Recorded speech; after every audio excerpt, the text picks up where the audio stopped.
It's week 7 in the UFL.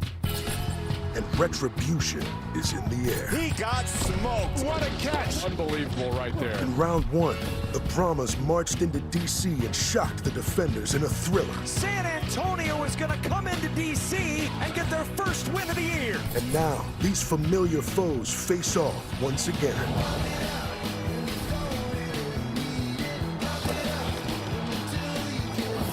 The defenders travel to the Alamo with one thing on their mind: revenge. While the Brahmas look to play spoiler on their home turf. Can DC get one step closer to the playoffs? Here comes D.C. Or will San Antonio get back on track? Touchdown, San Antonio. The rematch starts right now on Fox.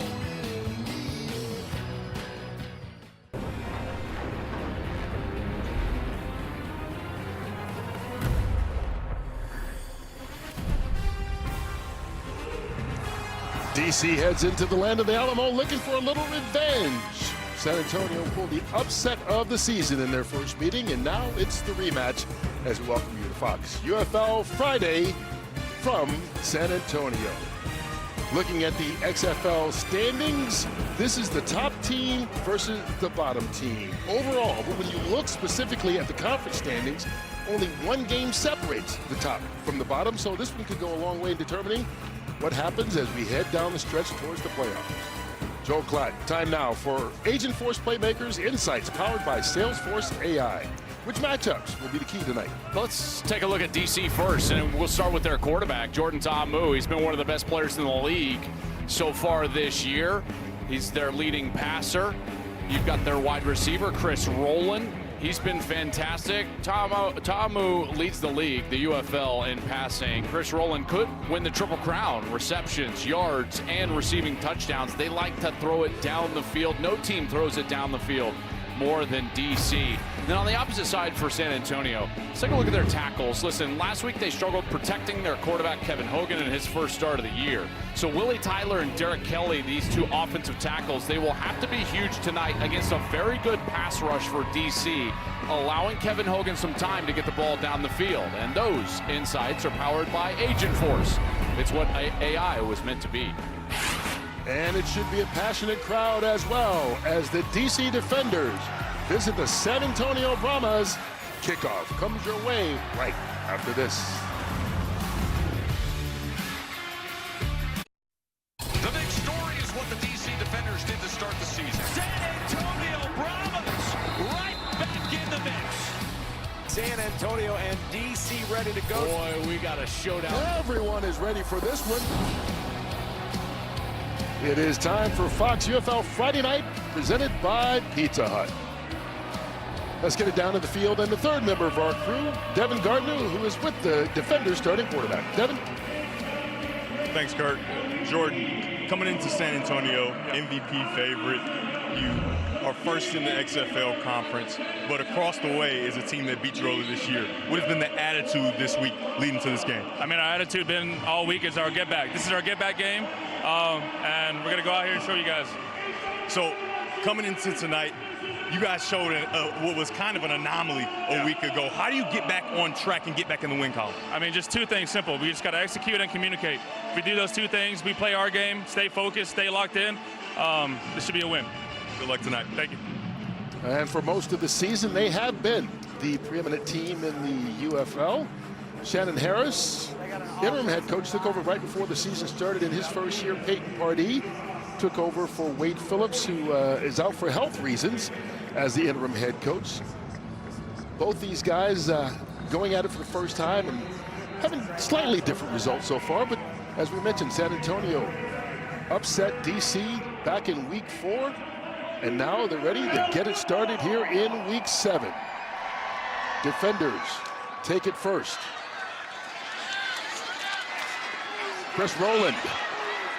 And Rowland just shy of the 40-yard line, and so that's where Ta'amu and the offense will start. Well, listen, there's a reason why Jordan Ta'amu was the 2023 XFL Player of the Year. Yeah, he is an excellent player, and he's showing that this year. Now, don't get confused with that completion percentage. That 50% it says last. You know why? They throw the ball down the field. Nobody has attempted more passes of 20 or more yards.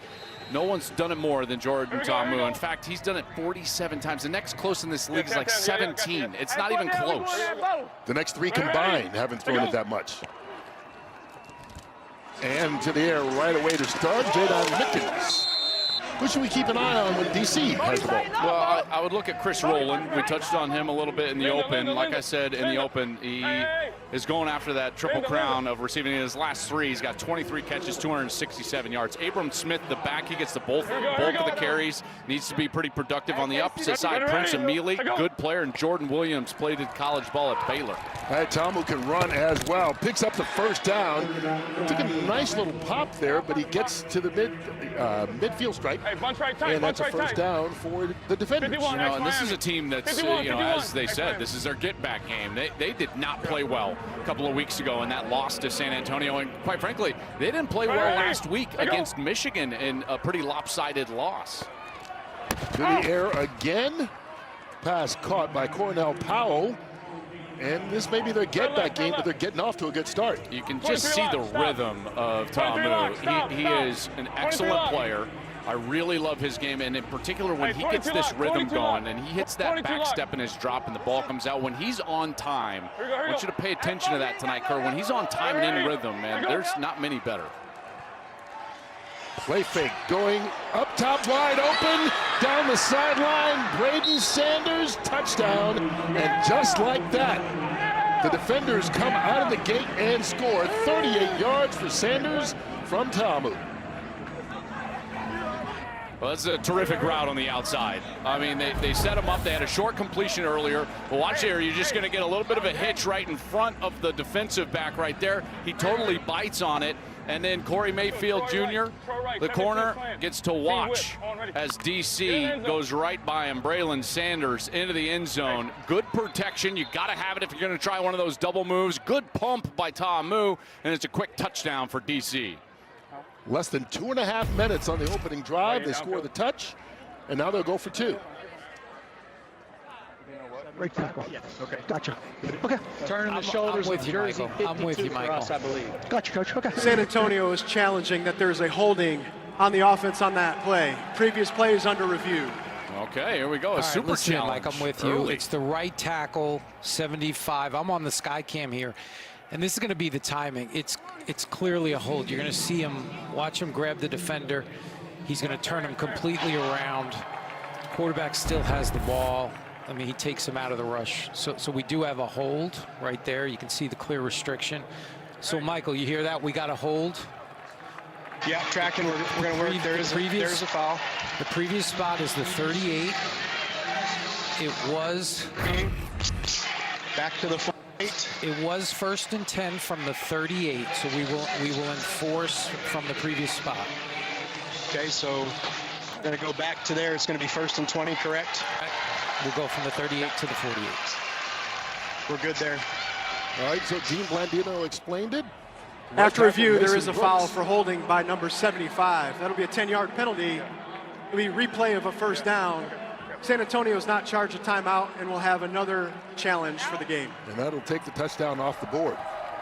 Say, what a good challenge. I mean, it was an obvious one, but to be fair, even on the replay, I didn't catch that.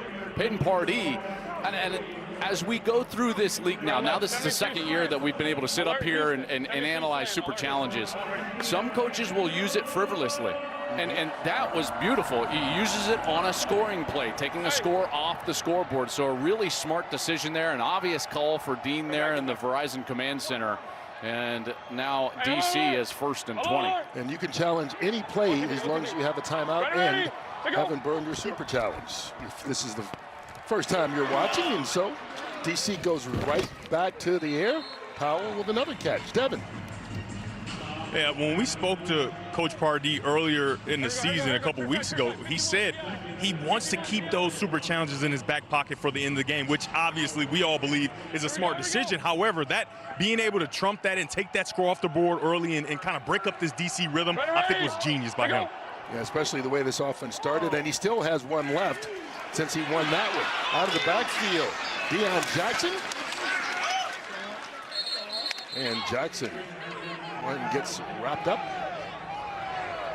Jalen Elliott with the tackle. You know, a huge part of stopping a screen pass is making sure that you get small as a defender and slip through those offensive linemen. And now here on 3rd and 10, this is where you got to pay off that challenge, right? Peyton Pardee, he got the challenge. You wipe the score off the board, but it only really pays off if you can hold them here to a kicking situation.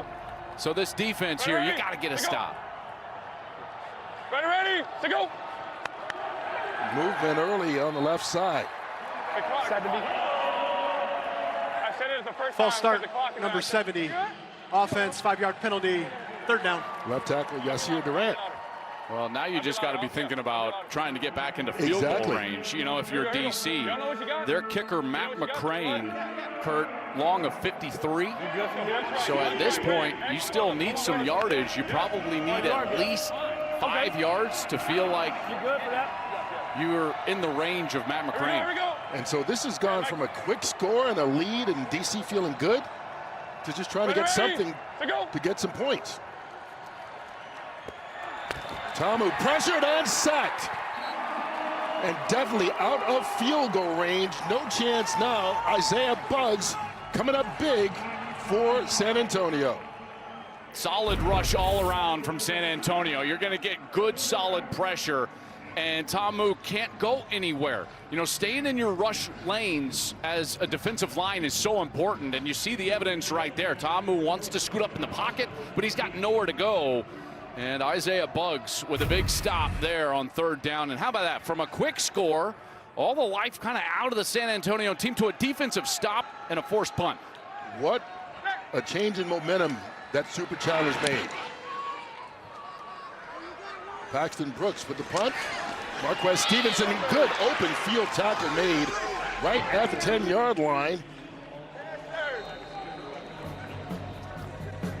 Well, it all worked out just like Peyton Pardee planned.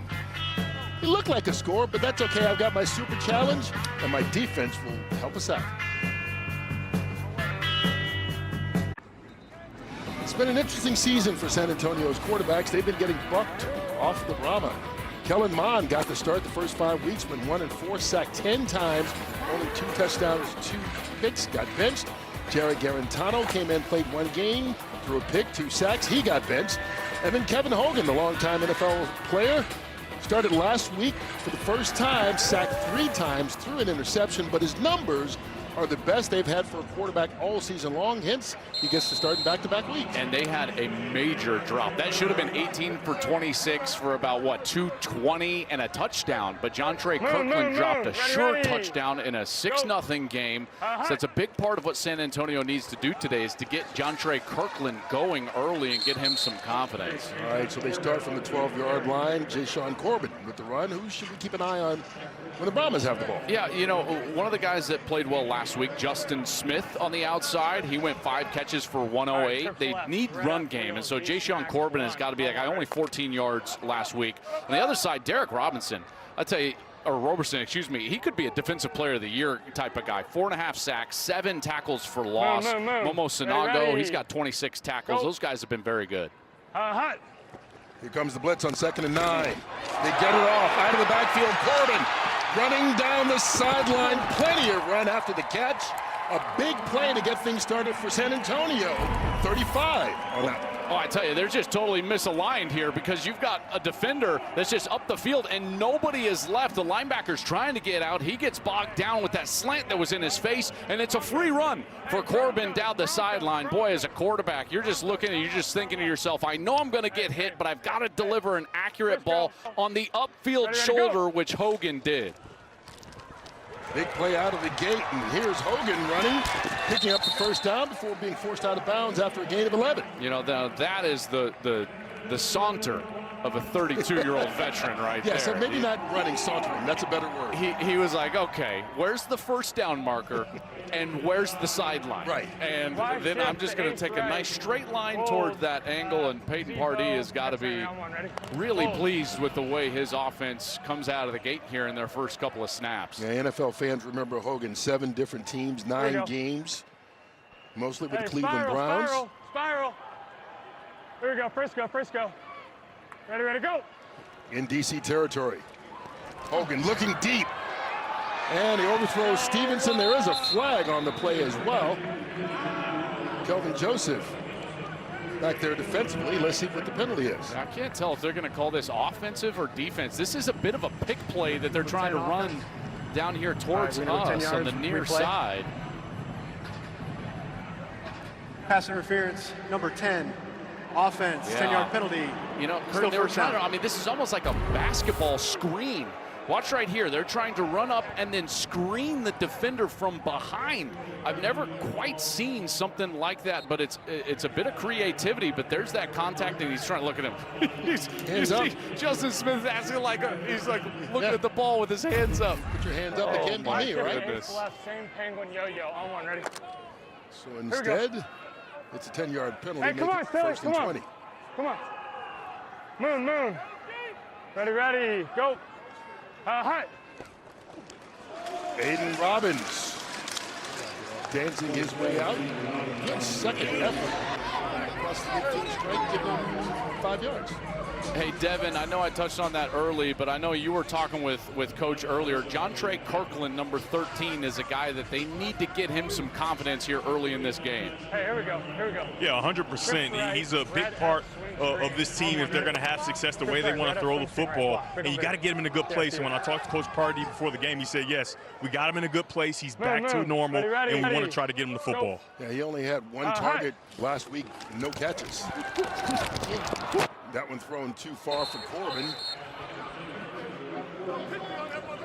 I mean, Kirkland was one of the best receivers, and maybe by the end of last year, the best receiver in the UFL. I mean, he had 56 catches last year. That was tied for most in the league.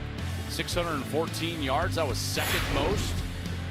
This is a guy, by the way, he's got a little quarterback in his background. So never be surprised if Kirkland ends up on kind of that second leg of a double pass or a jet sweep with a pass attached to it. So there's some creativity when you get number 13 on the field. Little quarterback in college at LSU, lost out to some guy named Joe Burrow. I heard he was good. Hogan throwing on the run. Alize Mack, the big tight end, goes up. He's wrapped up right away, though.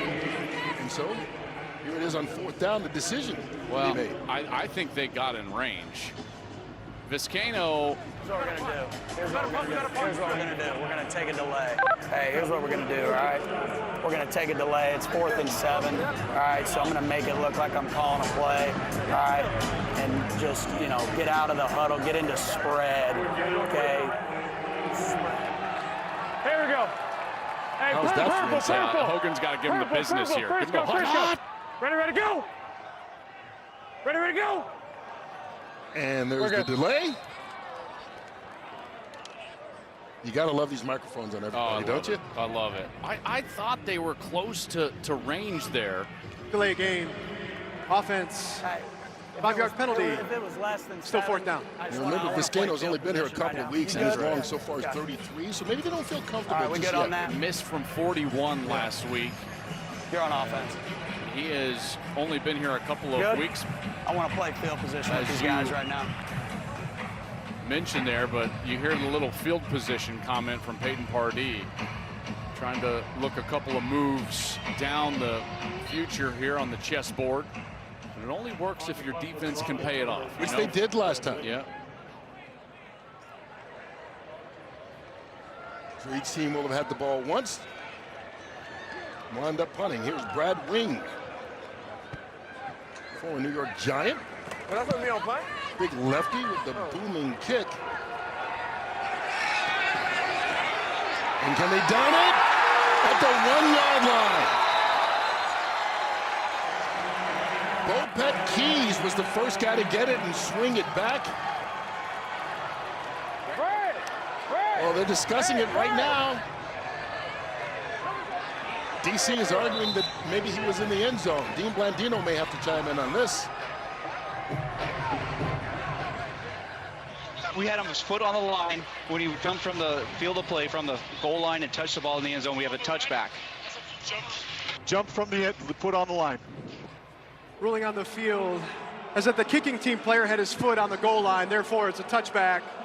First down, DC, timeout on the field.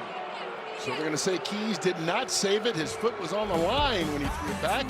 And so it'll be much, much better field position for Jordan Ta'amu in his second possession when we come back.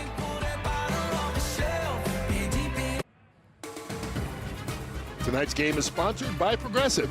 Progressive protects your home, auto, boat, motorcycle, and RV, and could save you money. And by Verizon. And now Above and Beyond, brought to you by Jersey Mike's. Well, this offense for DC, one of the best in the league. You can see the numbers for Jordan Ta'amu, most touchdown passes and yards. Chris Rowland doing kind of the same thing as a receiver. Total offense, best in the UFL when it comes to scoring, second best in the UFL. They have the most explosive plays, 50 yards or more, in the entire league. And it looked like it on that opening possession. They marched downfield in just over a minute and a half, but the touchdown was called back on a holding penalty, and after that, San Antonio pushed them out of field goal range. And so now this is the second possession of the game for DC. Here we go, here we go.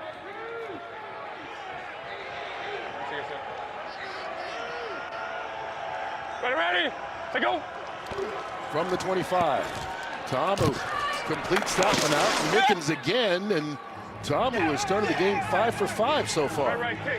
Just taking what they give underneath. San Antonio is clearly coming out here and thinking to themselves, we do not want to give up the big play. Again, I told you, DC loves to launch it down the field.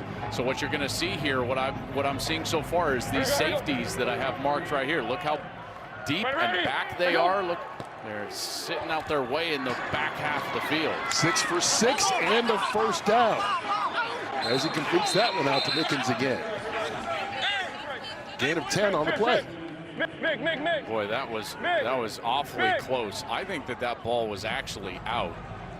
I don't know if it matters if DC was able to fall on it, but if you look at Mickens before his knee goes actually down, that ball was coming loose. That left knee was just barely above the ground, but DC up and on it. From the 42 to the air again. Oh, almost picked off. Good job of breaking it up. Tavon Beckett, their all-UFL linebacker. I'll tell you, Beckett has been so good all year long. You know, here he is right in the middle of the field, and as he's getting some depth, watch him as he goes back and over his right side. He's trying to run out there, and he reaches back to bat that ball out of thin air. Beautiful job. At the release, the quarterback's thinking to himself, oh, I've got a completion right there, and Beckett comes out of nowhere. Here we go, here we go. First incompletion of the night for Ta'amu. Ready, to go. To the air again. Crossing route. Too much for Chris Rowland, led him by too much. Now it's third down. I'll tell you, I just love that view from behind the offense from that. We call it the sky cam. And Jordan Ta'amu, he's looking, and that wide receiver's racing across the field, and you've got to throw it firm, but with touch. You know, because it's too close to drive the football in there. It's too hard of a catch for the wide receiver, so you kind of have to lay it out there for a wide receiver charging across the field. It's a beautiful look. Here we go, here we go. Ready, to go. Ta'amu with time. Steps up, and he threw that out to Cornell Powell. Ruling on the field and is it's an called incomplete an incompletion. pass. He couldn't hang on to it. He didn't have enough yardage for the first down, and so they were forced to punt again. Since he's going to the ground, he's got to control this. He's got to survive the ground here, right? So here he is. Does he control? Does he control? And then the ball comes out because of contact from the defender. Yeah, that's probably a completion here. It does look like a catch here. Dean Blandino. It's going to be the plus 49. Position 1. Oh, all right. All right, Dean. And then let's help on the clock here, too, because we were running here. So if we can get some help on that, and then we'll reset back up to the 35 and wind it. We can go 4-12 and wind it. It's going to be 4th and 1 at the plus 49. Okay. So they're going to give after review. It is a completed pass. It'll be 4th down and 1. Game clock operator, please reset the game clock to 4:12. Heavy, heavy, heavy, heavy. So now they hustle the offense back out there. Yeah, 4th and 1 at that field position. I like this. Play clock operator, please reset the play clock to 35. It'll start on the referee signal. We're missing one. Here we go, here we go, here we go. Hey, wait. Yes, yes, we're good. You know, the only time they've run the ball tonight. Let's go, heavy right, is 47 just the second same. possession, but it's been a scramble by Tommy. Yeah, nobody throws more than DC. They average 35.5 passes per game, but here, kind of a clear run situation here. They got heavy personnel, extra tight ends in the game. First carry, Deion Jackson cuts it back, gets the first. Needed 1, they got 3, late flag in the backfield. I'm working hands to the face, defense number 15. Hands to the face 15, defense. First down, so we're tacking it on run play, yes? BP, Brian Perry, tacking this on, 5 yards. Okay. Illegal use of the hands to the face, number 15. Defense, 5-yard penalty, automatic first down. Jordan Williams called for it. So we're going to try to get this ball here going back this way, and there's the contact right there. So there you see the hands to the face up in the face of the tight end, Mason Fairchild. 23, wide shoot. Jordan Williams gets 15 tacked onto what was already a successful 4th down try. Second set. So it'll be a first down from the 41. Tomo throws it out to Moore. Briley Moore thought about leaping. Kind of a half-hearted effort as he was met right in the air by Jordan Mosley. Still is good enough for 18 in the first. So he's going to come across in motion, and then you've got the fake right there, and then now Tamu with a little bit of threat from the legs. He's going to attract both linebackers, Williams and Beckett, and then he dumps it over, and then we got like a headbutt at the end. He's like, oh, there we go. He's just going to jump up. It was like some sort of, I don't know, medieval joust headbutt type of move. I think he changed his mind halfway through the air, like, I can't get as high as I thought. Yeah. Nonetheless, it's another first down at the 23. Jackson stopped right at the line of scrimmage. Assistant to the play call, Fred Keiss. Close for a wide climb. I can't hear anything, can you? Hey, yes. Texas left, Z-jet. Texas left, Z-jet. Philly red, wide climb. Philly red, wide climb. Texas left, Z-jet. Philly red, wide climb. I'm on, ready. Here we go, Philly red. Here we go. Let's go. Yes. Here we go. Ready, to go. Towards the end zone, one-handed by Moore. Inside the 5-yard line, the tight end swings it in, and it's first and goal. Razor. What an unbelievable catch from the tight end. I tell you what, Briley Moore, that was as good as it gets. Second set. First and goal from the 3. Ready, to go. Jackson lowers his shoulder, gets in the end zone for the touchdown.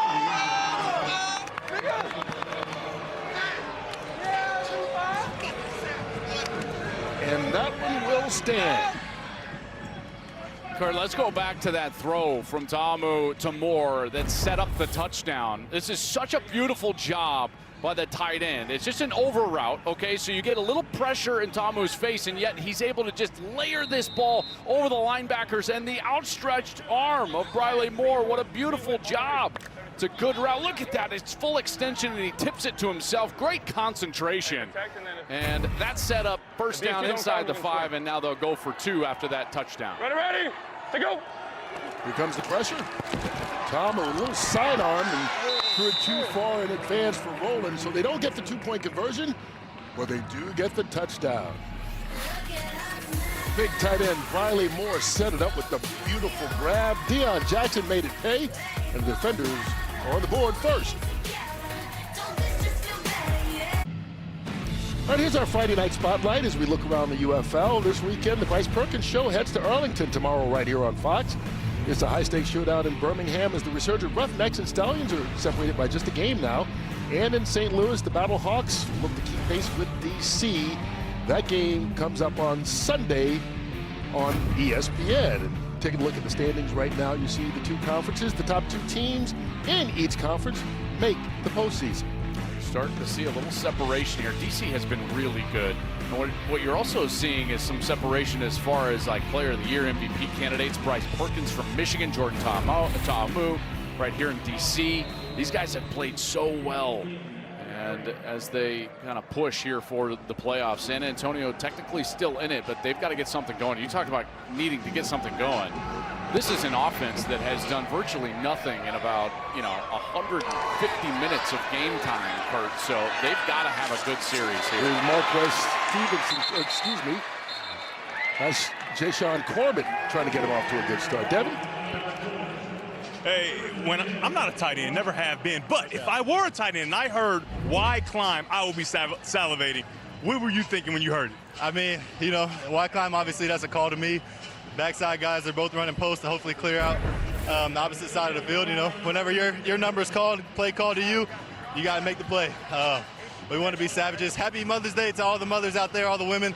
I was blessed to be raised by a single mother that gave me everything that I ever needed to get to this point. So happy Mother's Day to all, and God bless you all. Yeah, and she gave you two hands, but you only needed one. Talk about that one-hand catch. Man, me and my son play catch almost every day in the backyard. Dad, you got to do this, and he'll make a one-handed catch. So I'm just returning the favor. He thinks he's a little ninja. So, I'm trying to do my best ninja moves for him. You're welcome to your son. No doubt. That was like the jump headbutt was like a ninja move, and then he flashed the ninja hands right here. How about that? He tapped it to himself. Absolutely. So good. And so the tight end Moore makes the big play on offense. And San Antonio's tight end Stelianos gets them down to 2nd and 1 after a 9-yard reception. Go. Hot. Hogan pressure. Flag down as he just throws it out of bounds.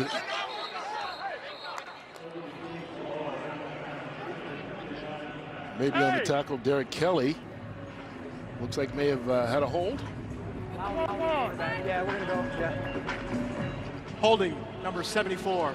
Offense, 10-yard penalty. Still 2nd down. And that's who it is. Hey, that's not on y'all. That's not on y'all. Nemo. That's Blake Williams, the son of Greg Williams, a longtime NFL coordinator, who had been the defensive coordinator here, but left a couple of weeks into the season to go to Tennessee State, following Reggie Barlow, who was the head coach here in D.C. last season and took the job there at Tennessee State. And this defense has been maybe not as crisp with a change in coordinator this year. Hey, remember? Not quite what we saw in previous years. And ready. Maybe not quite as aggressive. Hey. Oh, they're aggressive here. Here comes the blitz. Open in the middle, and San Antonio takes advantage. Justin Smith with the reception, and a 1st down for the Brahmas on the 21-yard pickup. Well, they read the pressure beautifully, and then they pick it up. So there's the blitzer. He's able to get picked up, and Hogan just steps up in the pocket and delivers a beautiful ball right down the middle to Justin Smith. And it's becoming pretty clear last week and now this week, Justin Smith is a favorite target for Kevin Hogan. You get comfortable with a guy, you start trusting where he's going to be, the pictures he's providing, and Hogan and this offense desperately need a positive series. Can they ride into the end zone? We find out when we come back. 6-0 DC. The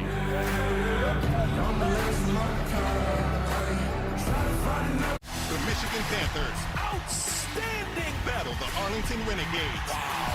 The United Football League tomorrow at 1 Eastern on Fox. Well, San Antonio down 6-0 here to DC. Last week against Birmingham, they were down 6-0, and this happened. Jontre Kirkland dropped this short touchdown ball, would have tied the game. Birmingham would go on to blow them out, and they couldn't get anything going offensively. A shake of the head, I agree, Jontre Kirkland. So now they're in the same position right here, and this is when leadership has got to rise to the forefront. A veteran quarterback You've got to say something in the huddle, make some sort of play. And this is the point in the game where San Antonio has got to say to DC, hey, listen, we're going to be in this till the end. Quality series here. This has got to end in the end zone. All right, they've got it at the 42 of DC. And the handoff taken by Aiden Robbins. Stop the ball, stop the ball, stop the ball. Robbins going to push his way out for 4 yards. Good job, Matt. The best success that they've had offensively over the last couple of weeks is throwing the football down the field to Justin Smith. When the offensive line can provide a little bit of time, Kevin Hogan has shown the ability to throw it well down the field. Blue check, X spiral D's on one, ready? Yeah. He and Smith hooked up for 5 catches for 108 yards last week. Firm blue check.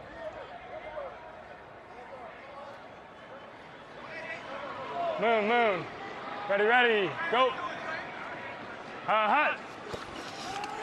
Hogan, quick pass, good catch in traffic, made by Jontre Kirkland. There you go. That's the confidence he needs. I'm telling you, this guy is an electric player. You don't have 56 catches for over 600 yards in a season without knowing what you're doing.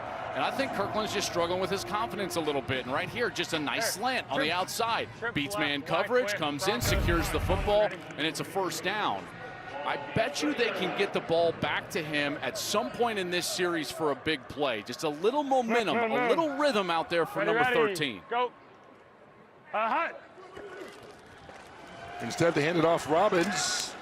Robbins gets just a yard. Let's check out the play call. There you go, Phillips. That's how you clean it up. Make them think about it. Long five. Hey. Spread, firm I think we're having some trouble not hearing Peyton Pardee, who's the head coach and calls the play. He started off the year as the wide receivers coach, then became offensive coordinator, and then when Wade Phillips decided he needed to take some time away to take care of his health, became the head coach in week 4. In that first game, they beat DC. Hogan hit as he throws, still completes it out to Justin Smith. First down for San Antonio, a smile after that big hit. 11 yards on the play. That's because that's all you can do. Watch, you get to just get a free rusher right into your chest as the quarterback. You talk about courage. You know you're about to get hit. He slides just a little bit and knows that he's got an area, a zone that he can attack. And he takes the hit from Sinago, completes the ball, and San Antonio is in business. And this, Kurt, I'm telling you, we've been covering this team all year. They've struggled offensively. This has been one of the best series they've had all year long. No doubt, down to the 18-yard line. And they hand it off. That's Jashawn Corbin fighting his way. Good second effort there, and they're knocking on the door all of a sudden. And now you're seeing the sequence here. Run on first down. Now Blake Williams usually goes pressure. All right, let's go race. Let's go auto red Boston week. Auto red Boston week. Auto red Boston week. They generally bring pressure on second down. They don't want Hogan to just be able to sit in the pocket. So the question becomes, where's the pressure coming from? Go. They hand it off to Corbin again, and he gets the first down. And it'll be first and goal, San Antonio. I'll tell you, this is when, as a quarterback, if you're Kevin Hogan, you've got to step into the huddle and just scream, finish the drive. They have not scored a touchdown in over 10 quarters of football. You grab this by the horns if you're the quarterback. You get in there, you're like, here we go. Hog left. O Denver, H twig. On one, ready? The last touchdown they scored was the third quarter of week 4 against this DC squad. You can see it's been a long time on the game clock. Ready, go. From the 7. Hogan, that one tipped. Pressure being brought and hands up by Deontay Anderson. I tell you, it is there. If this ball gets out or over the fingertip, I guess I should say, of Anderson, it is there. Watch right here. You're going to have an open receiver right there. It's going to walk into the end zone. It's for sure going to be a touchdown. But a beautiful job defensively. Able to bat that ball away. Deontay Anderson played his college ball at Houston, and a huge pass deflected right there. 10th play of this drive for San Antonio. Ready, go.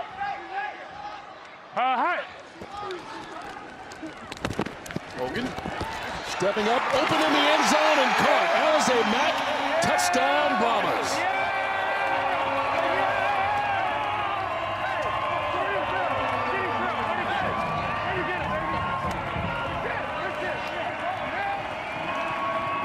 A gorgeous 10-play drive by Hogan and San Antonio. I'll tell you, you're just seeing the veteran presence from the quarterback here. Hogan is able to just step up into the pocket, watch him calmly just elude, step up, then he finds the open receiver. Is it thrown behind him? Sure, but you know what? Who cares? They haven't scored in 10 quarters. You got a touchdown on the board, San Antonio, and that is momentum in your pocket. Tell you, what a series for them, tying this ball game up, and such a difference from last week. And they're going to go for one. Look at the formation here. They just want to take the lead. Ready, go. Pass out is dropped by Kirkland. Flag on the play as well. Jontre Kirkland thinking about getting into the end zone before making the catch. 74 is one off. Okay, so illegal formation. We're going to decline timeout. Illegal formation, offense. That penalty is declined. Extra point is no good. Timeout on the field. Well, another frustrating play for Kirkland, but it wouldn't have mattered anyway because of the formation. What matters is that Hogan and the Brahmas have evened the score.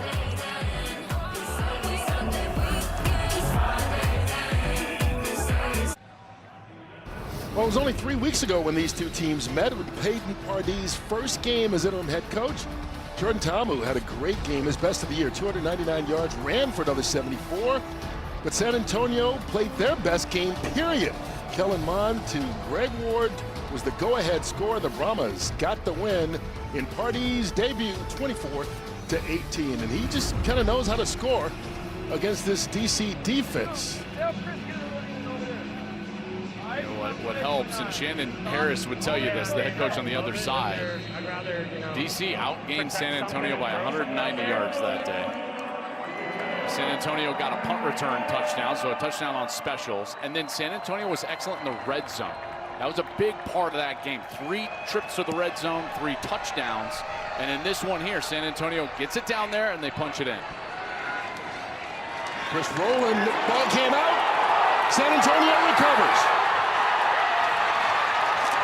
Scooped up by Kobe Jones. And things have suddenly turned around for the Brahmas.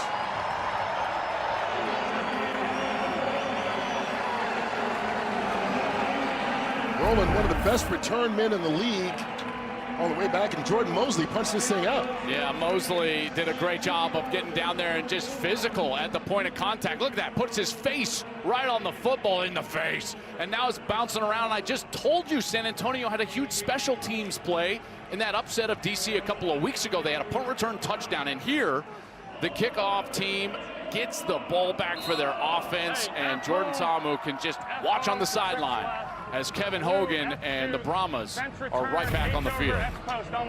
With great field position at the 12-yard line. Hey, come on. Moon. Ready, go. Hot. Hogan. Corbin drops it out of the backfield. You're getting man defense, and you're getting pressure. And I mean, it's like every snap, it's the same thing. And yes, it's tough, but, you know, with that high-risk style of defense, there are some rewards out there for you offensively, and you've got to find them. Cue penguin fist on one, ready? We're selling action, right? Yeah. Roland hoping his defense can bail him out here. Moon. Ready. Go. Hot. Hogan keeps it. Nowhere to go. Falls back right at the line of scrimmage. No gain on the play. Anthony Hines there to disrupt things. And now it's third down. Well, I tell you, what a huge opportunity for this defense. You talk about sudden change. Every coach will talk to you about this element of the game called sudden change. When something bad happens and your defense has to run out there, can they perform? And right now, you are one snap away, if you're the defense here for DC, of forcing a field goal, which is a huge win after that special teams turnover. Moon. Ready, go. They can pick up the first inside the 2. Hogan hit again, but he finds an open receiver, Rashawn Henry. And just like that, what looked like it was going to be stopped short, they wind up getting the first down. I tell you, Hogan takes a massive shot again. Watch the stunt. Okay, so the tackle's going to loop around. Now he loops around, and then wham! Right when he throws the ball, Hogan gets lit up, and he completes it anyway. He has shown some serious courage tonight already in the face of this pressure defense from DC. Players in his face, he knows he's going to get hit, and he keeps delivering a strike. Only second catch all season for Henry. And now it's 1st and goal. Robbins fighting, and he stopped just shy of the goal line. Got some penetration over that left side of the offensive front. And his legs just get taken out from under him, and then there's that elbow down right before he touches the goal line, so about that half-yard line. Boy, how big would this be, getting this ball in the end zone? No touchdowns for basically 10 quarters, and then here they are. Kurt, back-to-back series. Could we see some touchdowns? We'll find out. Robbins again. Oh, he's hit the backfield. No chance there. Joe Wallace lays him out. Are you not entertained? Joe Wallace, my goodness. Here he is from his defensive line position. Watch him just knife through and then wham. Hello. My goodness. Still want to play football, kids? Very nice to meet you. Hey, trips right, flip blue, Z shield on one, ready? Fade. Here we go again, another big 3rd down as San Antonio tries to punch it in. Moon. Hey, Frisco, ready, go? Pressure coming. Lofts it up towards the sideline, and it's incomplete. D. Anderson, the intended receiver, DeAndre Baker, made sure he didn't catch it. That's really good defense from Baker. He's just right up in that catch point. D. Anderson, by the way, he came in Monday. Right. You heard Kevin Hogan had to tell him to play out of the huddle. He came in a trade, and there's a little bit of contact. I think that's pretty good defense right there from DeAndre Baker. Number 74 and number 73 have checked in as eligible. 74 and 73. You'd expect that from Baker. He played at Georgia. You know they play some defense down there.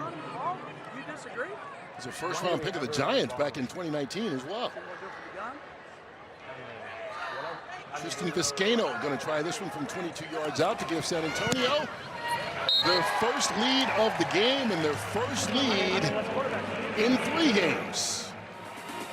Chris Rowland, one of the best return men in the league, coughed it up, and San Antonio turned it into 3 points.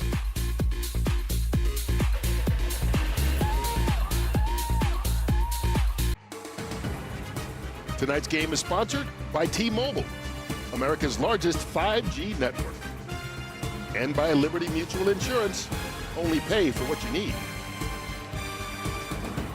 Tomorrow is the final stop before the Indianapolis 500 on Fox as the IndyCar Series hits the IMS road course for the Sancio Grand Prix.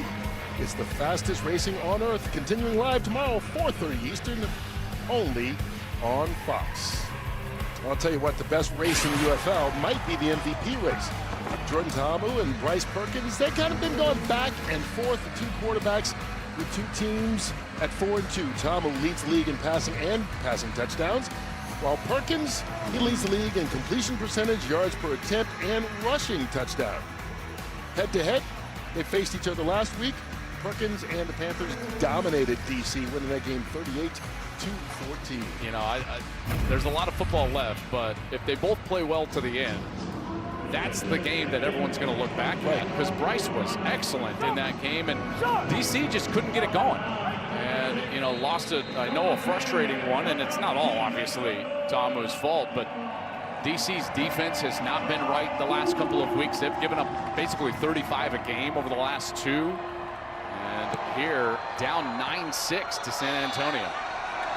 Here's Rowland. Pardon me, that's Abram Smith on the return. Okay, Jordan's played well so far today. And here's, I think, the hard part. And Devin, I think you would be obviously great on this as well. As a quarterback, you have to calm everybody down, right? You've had a turnover, all this stuff. Like, calm everybody down and just get back into rhythm. Yeah, you got to try to find a way to control the things that are in your control. The fumble on the kickoff return is not something you can control, right? So just like you said, settle these guys down and know, hey, we've played well all year, and we've even played well in this game. We can continue to do that, but we have to calm down. We'll start this possession at the 28-yard line. Tamu. Chased and gets rid of it. Good pressure being brought by Jacob Sykes. Well, a little pressure right there, but that was largely due to the coverage out on the outside. You know, I've had people ask me, guys like me and Devin make the point that we just, you got to calm everybody down. And they would say, like, well, how do you do that? You know, I know that this is small, but I would just start asking my receivers, like, what their details are. Hey, remember on Dino, what do you got? And then they would say their details. And look, we're going to have a little bit of a flag here. We're going to go, hey, 10 yards from the previous spot here. Yeah. Yep. Was potential grounding, offense, 10-yard penalty, lost it down, second down. I thought he was outside of the So did I. So did that ball not get to the line of scrimmage? 11. First look, I didn't even think of this, Kurt. I didn't either. Let's see, as Jordan, the 28-yard line is the line of scrimmage. Jordan takes off. And he's got to throw that ball. Oh, it's behind the line of scrimmage. Yeah, and there was no receiver in the area. That ball has got to go past the down box. It did not. Man, that's an excellent catch by those officials. It was. So it backs him up. Second and 21 now. Tamu over the middle, and it's caught. Javon Antonio with the reception. He'll get some of that yard back, but brings up a third down. Here we go. Sugar. Hey, look. Hey, Trey left. 52 Marriott. Trey left. 52 Marriott. I'm on ready.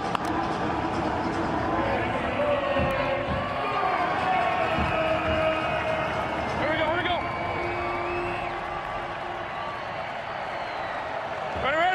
To go. Leading the 38. Tamu zips that one out. It's dropped incomplete into the hands of Javon Antonio. Derek Langford separated him from the football. A little slow to get up afterwards. Yeah, a little shaken up, but I tell you, just look at what the energy of the offense does to the defense for San Antonio. Kurt, you think about this defense so far this year. Scoring last, total last, pass defense last, rush defense last, third down last. They're not playing like that tonight, though. No. They're flying around. They're being physical. They're putting pressure on the quarterback. I think it's all spurred by the offense and what that energy has provided, getting a couple of scores. And you can make the argument, the play of Kevin Hogan in particular. Here's Stevenson. And Hogan has been a tough guy and led him to back-to-back possessions with points. We'll see what he does here with 4:19 left to go here in the first half. Well, I know the quarterback always gets all the credit. You know why? Because you got to stand in there and be tough. How about Kevin Hogan tonight?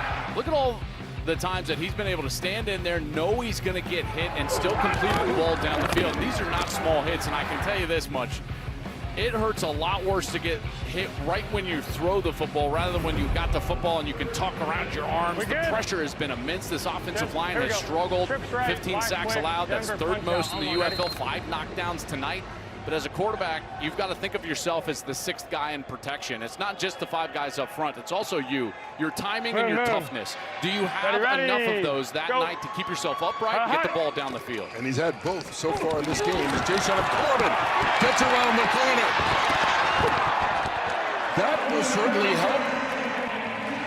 Good run game. Saves taking those big hits, 23 yards. Yeah, good motion right here. And so you're going to draw some of that attention to the defense across to the other side. I think Corbin just hits him going the opposite direction.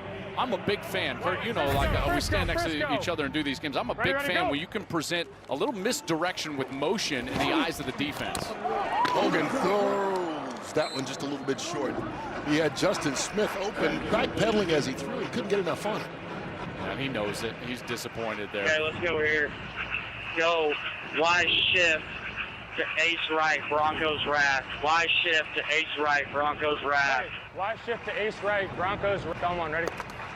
Hogan, this offense, they've used everything they could tonight. 8 completions, 7 different receivers. And they're missing 2 of their top receivers with injuries tonight. Go. Hunt. Corbin. Nowhere to go. Kyle Phillips stops him right at the line of scrimmage. Let's go here, Let's go spin. Twin right.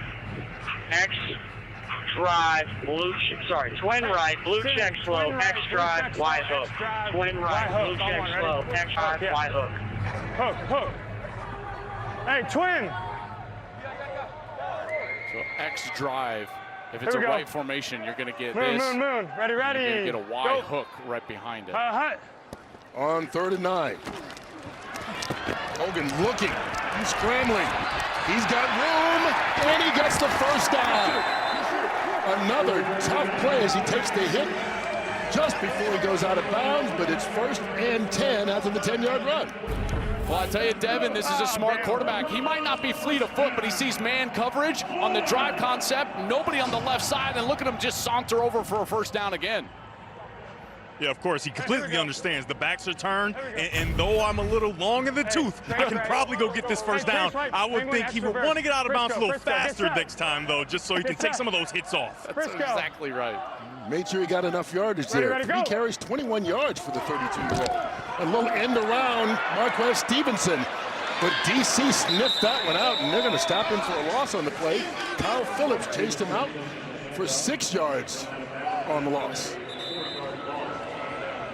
And that play will get us to the 2-minute warning. The Brahmas fans hoping they've got enough here to get a little bit more before we get to halftime. Some pop, some rock, some move robotic. Like cash money, I stay in pocket. I can't express this enough, okay? Hogan is 33 years old, okay? He's going to throw it hot to the back, or he's going to take a sack. Did you hit him? Yes. Yeah, he smoked him. He smoked him. His only option is to throw hot to the back. So they're going to free release, and all those overload pressures, he's got to throw it immediately. He's got to throw it immediately to the back, or he's got to get hit. All right, so then Kevin Hogan comes out, Kurt, and he's like, first of all, I see you're 33, and I raise you down. I am 32. So what am I going to do? I'm going to take off right in the face of the coach that just got the wrong age. Look at this. Okay, out of bounds. And who's right there to watch it? There's Blake. There he is, and he's just looking around like, what happened? It's his young 32-year-old legs. That's what it is. That's right. It's the next year that he can't run. If you play me next year, I might be slower. That's what he's saying. Hogan has been efficient tonight. Hey, here we go. Spread, line, prop. On 1, ready? Throw for a touchdown and a couple of big runs for first downs. See what they do on 2nd and 14 at the 45. Hey, blue. Frisco. Ready, go. Hogan has time, kind of short arms it. Steven Stilianos, the tight end, and it's a 3rd down call coming up.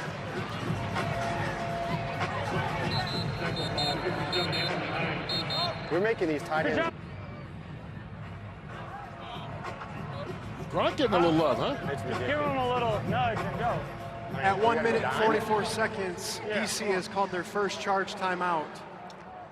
DC calls the timeout to stop the clock. Yeah, I think they're thinking, try to get off the field here and give them a little bit of time. And remember, DC did receive the second half kick, or excuse me, the opening kick. So it'll be San Antonio with the ball to start the second half.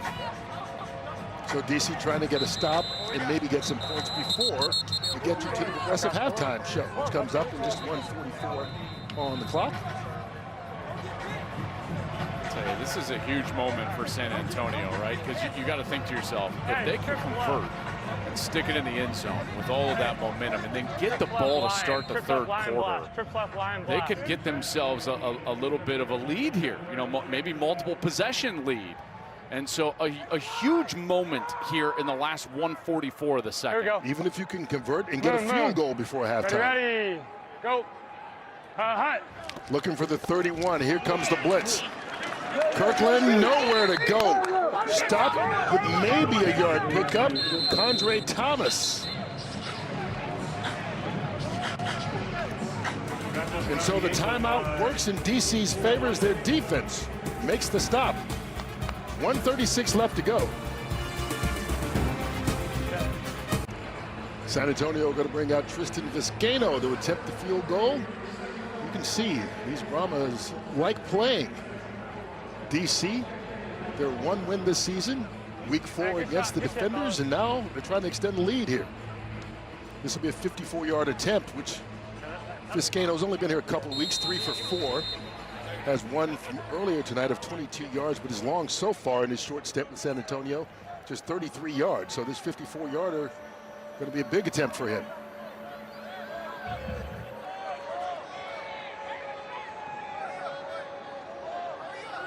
Match the longest he had as an NFL kicker.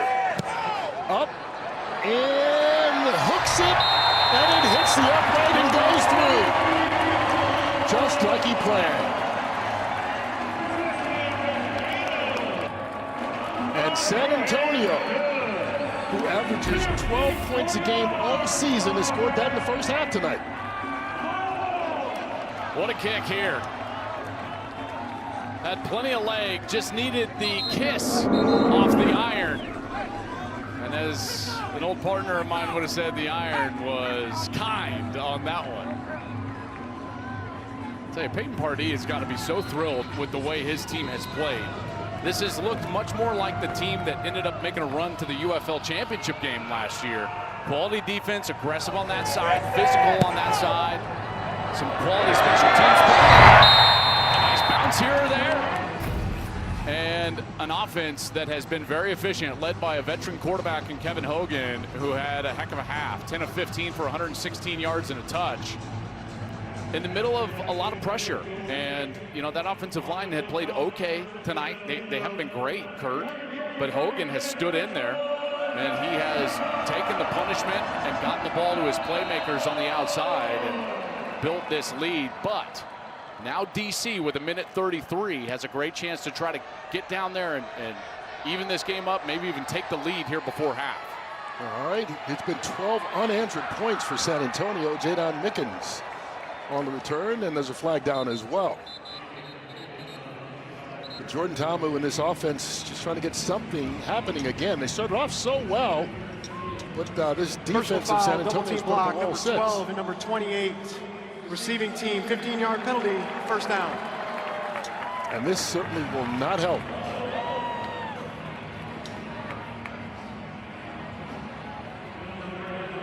Well, nothing you can do about that if you're the offense. All right, so now you just got to look at it as a situation. There's 1:26 left. You've got a timeout left. And so you've got to start thinking about, well, what stops the clock? Well, obviously going out of bounds and getting a first down. So as a quarterback, you can throw it short of the chains, but you don't want to, Kurt, until you cross the 50-yard line. So at this point on the field, situationally, Jordan Ta'amu has got to be thinking to himself, everything has to be outside the numbers or past the chains. You can only check it down to a back if you know that the defense is way back and he can turn and get the line to gain in order to stop the clock on a first down. Less than a minute and a half to go. They decide to just run it here on first down. Deion Jackson going to be stopped well shy. Give him a gain of 6. Well, if you're San Antonio, call timeout. You got 3 exactly. Of them. You got 3 of them. Well, and this is what I don't understand. DC called 2 timeouts on defense to give themselves an opportunity, and now they have it, and they run the ball. And now San Antonio's not taking their timeouts. What are we doing? Ta'amu looking over the middle, incomplete. Throws that one short for Mickens. And now it's a third down.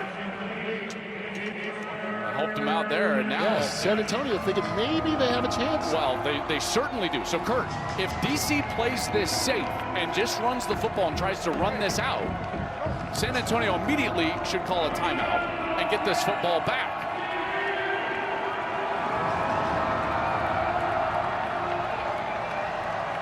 Yet to convert a third down tonight has DC. Ta'amu pulls it down, and he won't hear either. And San Antonio gets that timeout. And they will get the ball back. At 49 seconds, San Antonio has taken their first charge timeout. 30 seconds in length. You see their defensive leader, Devontae Beckett, going off, favoring that left shoulder. But right now, it's about partying this offense. You know, and I thought, oh, well, think about all that time after the first run play. You know, like to have those seconds back. Yeah, and then they get the incompletion, Kurt, which inside of 2 minutes stops the clock in the UFL. You know, you could be sitting here with one timeout left and something more like, what, 115, 120 on the clock. But DC punting this away from inside their own 20. You've got to think, if you're San Antonio, you're going to try to, thinking about field position here, probably going to get the ball about the 40-yard line, which means you need about, let's call it 23 yards to get into field goal range. Again, Vizcaino just showed you a little bit of range going this direction. Obviously, that would matter in the dome. Yep. I'm sorry? The receiver was number 14, yes. His receiver Shannon Harris challenging whether or not there was a pass interference on this play. It couldn't be a pass interference because he didn't throw the ball. So it's got to be a defensive holding. So they're challenging defensive holding, and the key here is going to be the timing. Defender does fall down, and there's no question he holds. But now we got to go back, and if we look back, quarterback has already tucked the ball and he's running. So that is not defensive holding because of the timing of it. By the time we look back, the quarterback is he's running with the ball. So we do not have a foul for defensive holding, Michael. The challenge is unsuccessful, and it's a charge timeout for DC. All right, so you heard Dean Blandina. He's talking After about review, there is no foul for defensive running. holding. DC has charged their third and final charge timeout of the game, and it will have no remaining super challenges. Wow. So that could be important towards the end of this game. It will be massive, and it's a huge point in this game because this could lead, again, because it's unsuccessful, to possible points. All right, Scribble or not, hold it, it's hold it. Tell him to come here. I need him to come up. No. Hey, tackle or not. It don't matter. It don't matter. You can't stop the game. Holding is holding. Dean disagrees. Right. And so now San Antonio will get the ball back. 49 seconds to go, 2 timeouts. And it should be pretty good field position after this punt by Paxton Brooks. Here we go. Solid. He gets it off. Marquez Stevenson from the 35. Slips a tackle across midfield. And they will start at the 36-yard line, looking to extend the lead. 49 yards on the punt, 28 on the return. The ball is out, but they had whistled them down beforehand. Take a look at the end of that play. I was with you. There was a bit of a scrum as if that ball came loose. I wonder about the timing of that ball coming loose. It was certainly close. But then Stevenson was able to get that football right back. And there he is on the ground, controlling the ball, recovers even if it was loose before he touched the ground. So San Antonio's ball. And what a huge return, because that basically puts them in field goal range right away. So now you're playing with house money with 35 seconds left. Can't take a sack. Cannot take a sack. Hogan's got to be smart here. Ready. Go. Hunt. 4-man rush. That's caught along the sideline by Jatre Kirkland. NASCAR, go. Trips left, red check 6. Trips left, red check 6. Hey, trips left. Red check 6. They're losing a lot of time on the game clock here. Red check 6. Hey, Frisco. Down inside 10. And Hogan loses the football. DC recovers. Will this be a scoop and score? Anthony Hines. And disaster to end the first half for San Antonio.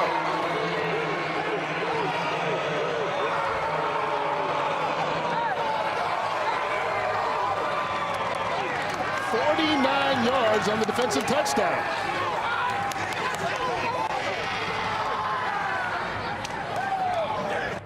There is so much going on right here. I mean, what a massive mistake. They mismanaged the clock. Hogan mismanages the snap and the pocket. It comes loose. Now Party has the challenge flag ready. It went off of his own player, a la Mark Sanchez. Sorry, Sanchez, it just happened. It just came out. I don't know what to tell you. And then here we go. It's a touchdown going the other way. Unbelievable. If they were going to take that amount of time, they should have just waited and called timeout and kicked the field goal. And then exactly what I said you could not do, which is take a sack, and it drops the ball. Hines picks it up. DC goes the other direction. And that is a massive defensive play for DC. And here's Party trying to challenge something on the play. San Antonio is challenging that there was an offside by number 50 of DC. Previous play is under further review. Okay, I'll go with that. All right, so it's going to be number 50, the right defensive end. Watch him and watch the snap. He goes right with the snap. He breaks down, the ball starts to move. He's not in the neutral zone. You can see the ball moving there. He really is just breaking down. That's a good get so off. we do not have, I just want to see if we have anything else down the line. I'm going to go to my all 29. Oh, wait. Let's see what he says. No offside, so the challenge is unsuccessful. The score is clear and charge San Antonio timeout in their last challenge. Yep. Gotcha, Dean. Derek After Roberson, review, like you there said, is just a no good get foul off. for offside. Result of the play is a touchdown. San Antonio's charge a timeout and will have no remaining challenges for the game. Well, this is why Roberson is going to be up for Defensive Player of the Year, Kurt. I mean, you see that get off right there? It was right at the snap. He was ready to go. Guy comes into this ball game with 4.5 sacks, 7 tackles for loss. Roberson has been tremendous this season. 6'2", 247. Played his college ball at Sam Houston State. And I tell you what, 15. no bigger play than that one. And again, just a lot of mismanagement from San Antonio there at the end with that clock situation. That was about as bad as you could get. Going for 2. And Tomo throws the pick. And that should end the first half.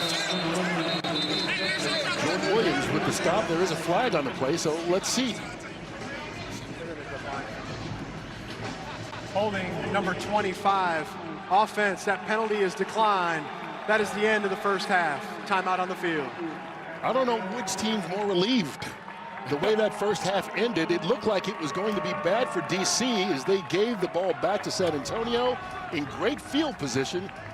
But then the Brahmas turned it over, a fumble return for a touchdown by Anthony Hines, and we're all tied at 12 at the half. How about Anthony Hines? Back in his home state, grew up in Plano, played his college ball at Texas A&M. That was just a massive scoop and score at the end of that half. I still don't quite know what was going on at the end of the half. I was expecting like a timeout or something.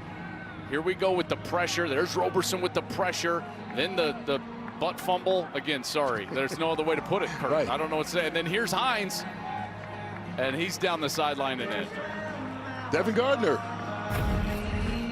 Coach, I mean, I don't think we've seen you guys play a better half, and then it all came crumbling down there at the end. What is the conversation like when you go in the locker room? You know, we're still in this game, and to be honest with you, it's right back where we started in the first half. In essence, it's 0-0. So for us, the big emphasis is, we talked about it, that was our one turnover. We need to make sure that's the only turnover we have. We just need to keep playing football, keep fighting hard. Told the guys before the game, focus on your responsibility, focus on going 1-0 each rep. Thanks, Coach. Awesome, thank you.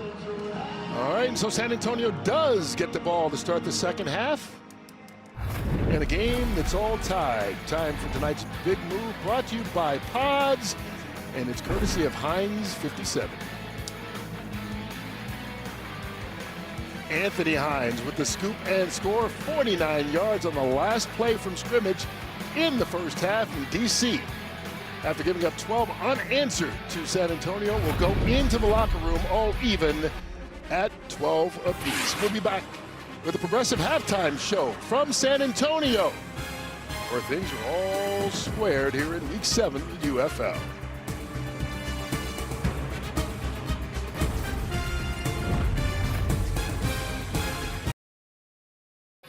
tomorrow on Fox. Let's go! The Michigan Panthers Outstanding! battle the Arlington Renegades. Touchdown! Wow. The United Football League tomorrow at 1 Eastern on Fox. We love the moments, the memories, the magic, the game. So let's get more. More action. More celebration. More unforgettable. More football. Don't miss the action every weekend this spring. Visit theufl.com for tickets. Back in San Antonio as we welcome you to the UFL halftime, brought to you by Progressive. All even at 12 apiece. And you know what? This is week 7 of the UFL already. 6 weeks in the book, so why don't we take a look back at some of the best plays we've seen so far.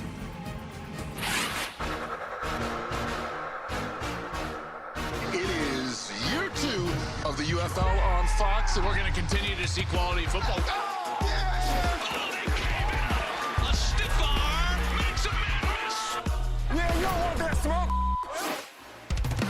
The UFL knows what gets the people going. Goes airborne. Picked up. What a snap. Kalen Balaj breaking tackles and going all the way to the end zone for the touchdown.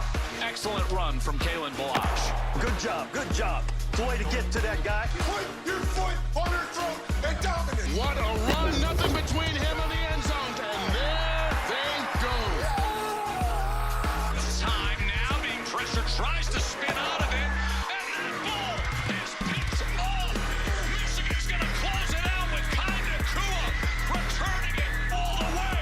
Game sealer. Going deep. Got it. Absolutely perfect. Still on his feet. Breaks free for a touchdown. Intercepted. He laterals it to the big fella. Trying to get there himself. He goes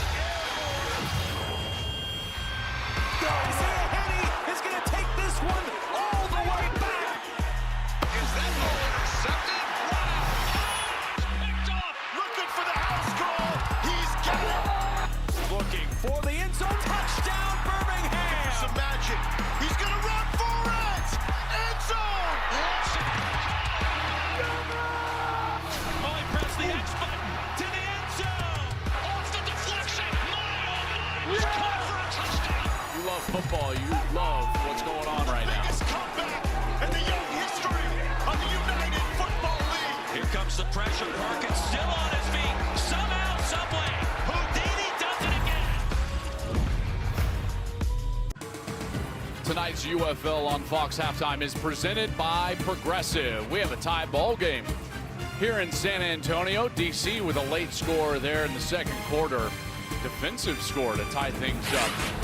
Got it at 12. Let's take a look at the first half highlights. Deion Jackson from 3 yards out. He got things going for DC. They had scored a touchdown that got pulled off the board due to a super challenge by San Antonio. Good super challenge by Peyton Pardee. Then they got in the end zone, but then the San Antonio offense came to life. They had not shown much life for about 10 quarters, but then all of a sudden, Kevin Hogan started driving them down the field. They got a couple of scores. That was a touchdown pass here. Vizcaino, 22-yard field goal. They led it 9-6. Later in the half, Vizcaino out from outside 50. This one from 54. Banks it in off the right upright, and Peyton Pardee. They were in business here in San Antonio, and then they were looking for more points right at the end of the half, and inexplicably, Kevin Hogan backs into his own lineman. Ball comes loose, and there's Anthony Hines from Texas A&M. 49-yard fumble return for a touchdown, and DC was able to tie it up just like that. I tell you what, that was some sequence at the end of that first half. San Antonio came alive offensively, 179 yards. So far in this ball game, they're able to hold the ball 18 minutes, just over those 18 minutes. Well, it was this scoop and score that knotted it at 12. And now DC comes out. San Antonio has the ball when we come back to start the third. The Michigan Panthers outstanding battle the Arlington Renegades. Wow. the United Football League, tomorrow at 1 Eastern on Fox. Welcome back to San Antonio, 12-12 here, Brahmas and Defenders. Let's take a look at that second quarter, how it ended. Okay, so there's 35 seconds left. There's two options for San Antonio. You're going for a score like a touchdown, or you're going to kick a field goal. So they throw it short of the sticks. Clock is rolling. Two decisions here. You either call timeout and try to get more yardage for a field goal or a touchdown, or you let this clock go inside of 4 and try the field goal from here. The only thing you cannot do is be confused, number one, and number two, take a negative play, much less a turnover. So not only do they snap the ball at 10 seconds, which I don't know why, but they take the negative play, and it's a turnover, and it's a scoop and score. That situation has to be managed differently. There's only two objectives there. You're either in field goal range and you can't take a negative play, or you've got to manage the clock, call timeouts to get more yardage to either kick the field goal or go to the end zone. The coach and the quarterback have to manage that situation way better. And because they didn't, we're in a tie ball game, Kurt. Instead of extending the lead. Family of Anthony Hines, a little reason to celebrate tonight. What a cute kid. All right, so Hogan, who played well in the first half until that final play, will get the first shot here in the second half. I'm telling you, though, a mistake like that can shake your whole being as a quarterback. Does it help you to go into the locker room right after to settle down rather than getting back on the field, or would you prefer to get right back out there? No, I mean, you need a reset. You know, you've got to reset in some way, shape, or form. That was a jarring sequence right there for San Antonio. And Jayshawn Corbin gets it out to the 25, or like the 30, pardon me. Here's Devin. Coach, not a whole bunch to smile on the first half until the end. Talk about that play and the energy jolt it gave your team going to the locker room. Yeah, that was a huge play for us going into the locker room. We needed that spark, you know, with the defense giving some opportunities there. They've been playing really good so far this game, so as long as they continue to do that, play great defense, the more they'll give us opportunities on offense. You've been able to get to the quarterback like you thought you would, but he's able to get the ball out for the most part. How do you remedy that in the second half? Yeah, he's doing a good job of finding his hots and getting the ball out fast. We just got to mix it up a little bit, give some different looks. Good luck the rest of the game. Thanks, appreciate it.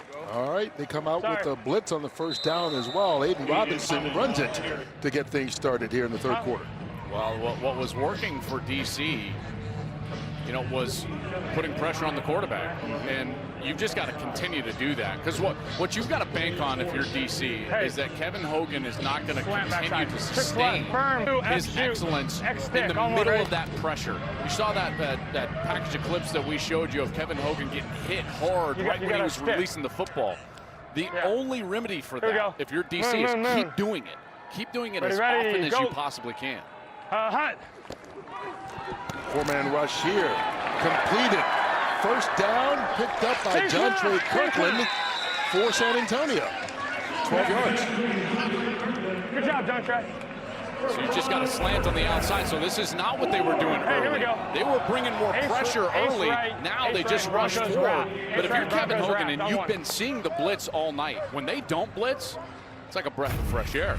Kurt, you can just kind of sit back, relax, just read a base defense and throw an easy slant out there to the right side. And he's been hitting the right guy when he's had opportunities. Hogan up top, thrown too short for Kirkland, incomplete. Blanketed by Kelvin Joseph. It's pretty good coverage right here from Kelvin Joseph. He was the second-round pick by the Cowboys back in 21. I don't know if Kirkland even thought he was going to get the ball. Did you see how slowly he came off the line of scrimmage? Kelvin Joseph was just with him stride for stride. He was a practice squad player with the Chiefs back when they won the Super Bowl, so he's got a lot of NFL experience. Hogan has time and throws that one, and it's incomplete, intended for Alize Mack, his tight end. And suddenly it's third down. Yep, and there was a little pressure in Hogan's face. Now, it wasn't due to the blitz, but the tackles providing a little bit of pressure. And here's, you see the offensive leaders. Hogan 11 of 16 in that first half, a touchdown, 117 yards. Jayshawn Corbin, 5 rushes for 37. That's something that's been non-existent for San Antonio the last few weeks, so it was good to get some run game for the Brahmas. Moon. Ready, go. Hut. Hogan. Kirkland slips a tackle, and Anthony Hines going to stop him 2 yards short of the first down. Interesting position here on the field to make a decision. This is a great position to go for it. All right, let's go here. We're going to go for it. Same personnel. Okay. Let's go. I can't hear you. Better Let's decide go here. here. Go trips left, wide quick, Broncos punch out. Trips left, wide quick, Broncos punch out. Here we go. Hey, trips left, wide quick, Broncos punch out. On one, ready?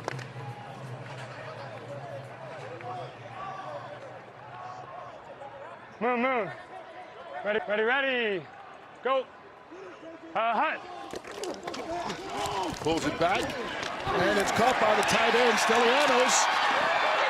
Gets the first down at the 31-yard line, and San Antonio moves the chains 14 yards. Well, you're going to get man defense right here. So when you get motion across the formation, it puts that defender in conflict. So you get a run fake, then that linebacker stops, and now you've got a free Stelianos on the outside, and it's an easy completion. Good ball handling from Kevin Hogan, and he gets up and over and out of bounds with a first down. Moon. Ready, go. Hut. They've come out passing here this half. Not on this play. Hogan sacked Joe Wallace, the big man, bringing him down. Got a couple of those screens tonight. Why not? I tell you, Joe Wallace is just quick. Now, he leads all UFL interior defensive linemen coming into tonight with 21 quarterback pressures. And we've seen him already tonight put pressure on Kevin Hogan multiple times, and this time it gets home, and he's able to get the sack. Came into the ball game with 1.5 sacks on the year, and now he's got another one on the tally. He had that big stop down near the goal line earlier as well. On 2nd and 17, they're running a draw play. Zayshawn Corbin, he gets stopped by Kyle Phillips, flag on the play as well.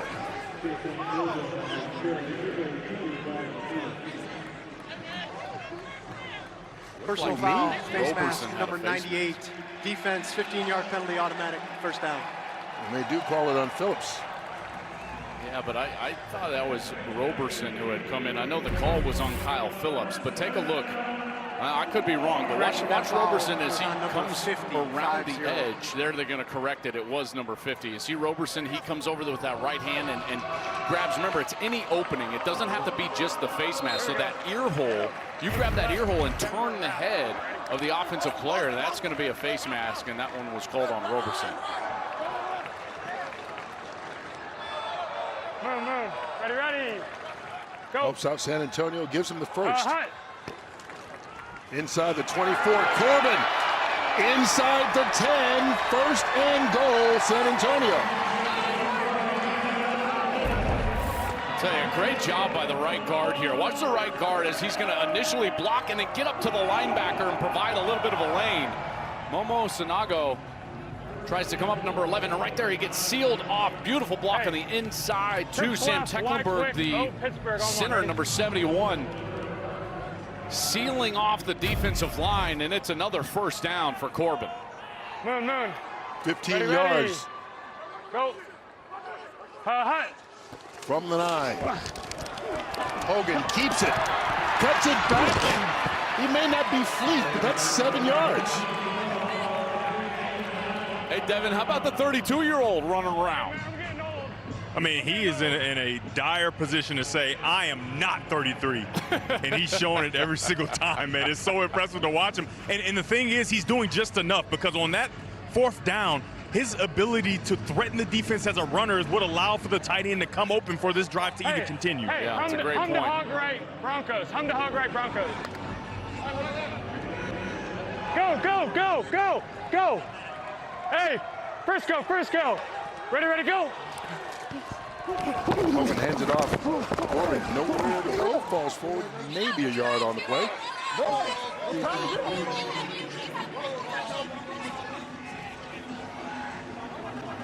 We've seen him have some success down here in the red zone against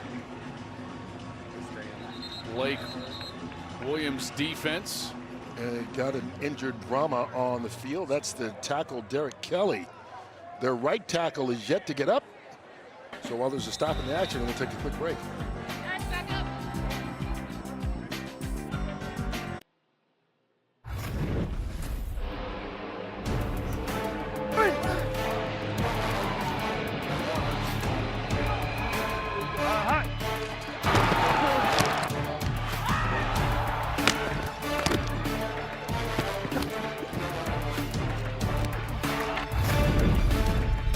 That was tonight's game flow, brought to you by Progressive. Chuck Filiaga now in to replace the injured Derek Kelly, who's in the tent being checked out there, starting right tackle. Are we going? Are we going? Here we go. Hey, spread, red F, shoot, X spiral D's. On one, ready? This drive starts the second half. Began at their own 31-yard line. It's 3rd and goal from the 3. Moon, moon, moon. Ready, ready. Go. Hut. Hogan has time. Finds a man in the end zone for the touchdown, Steven Stylianos.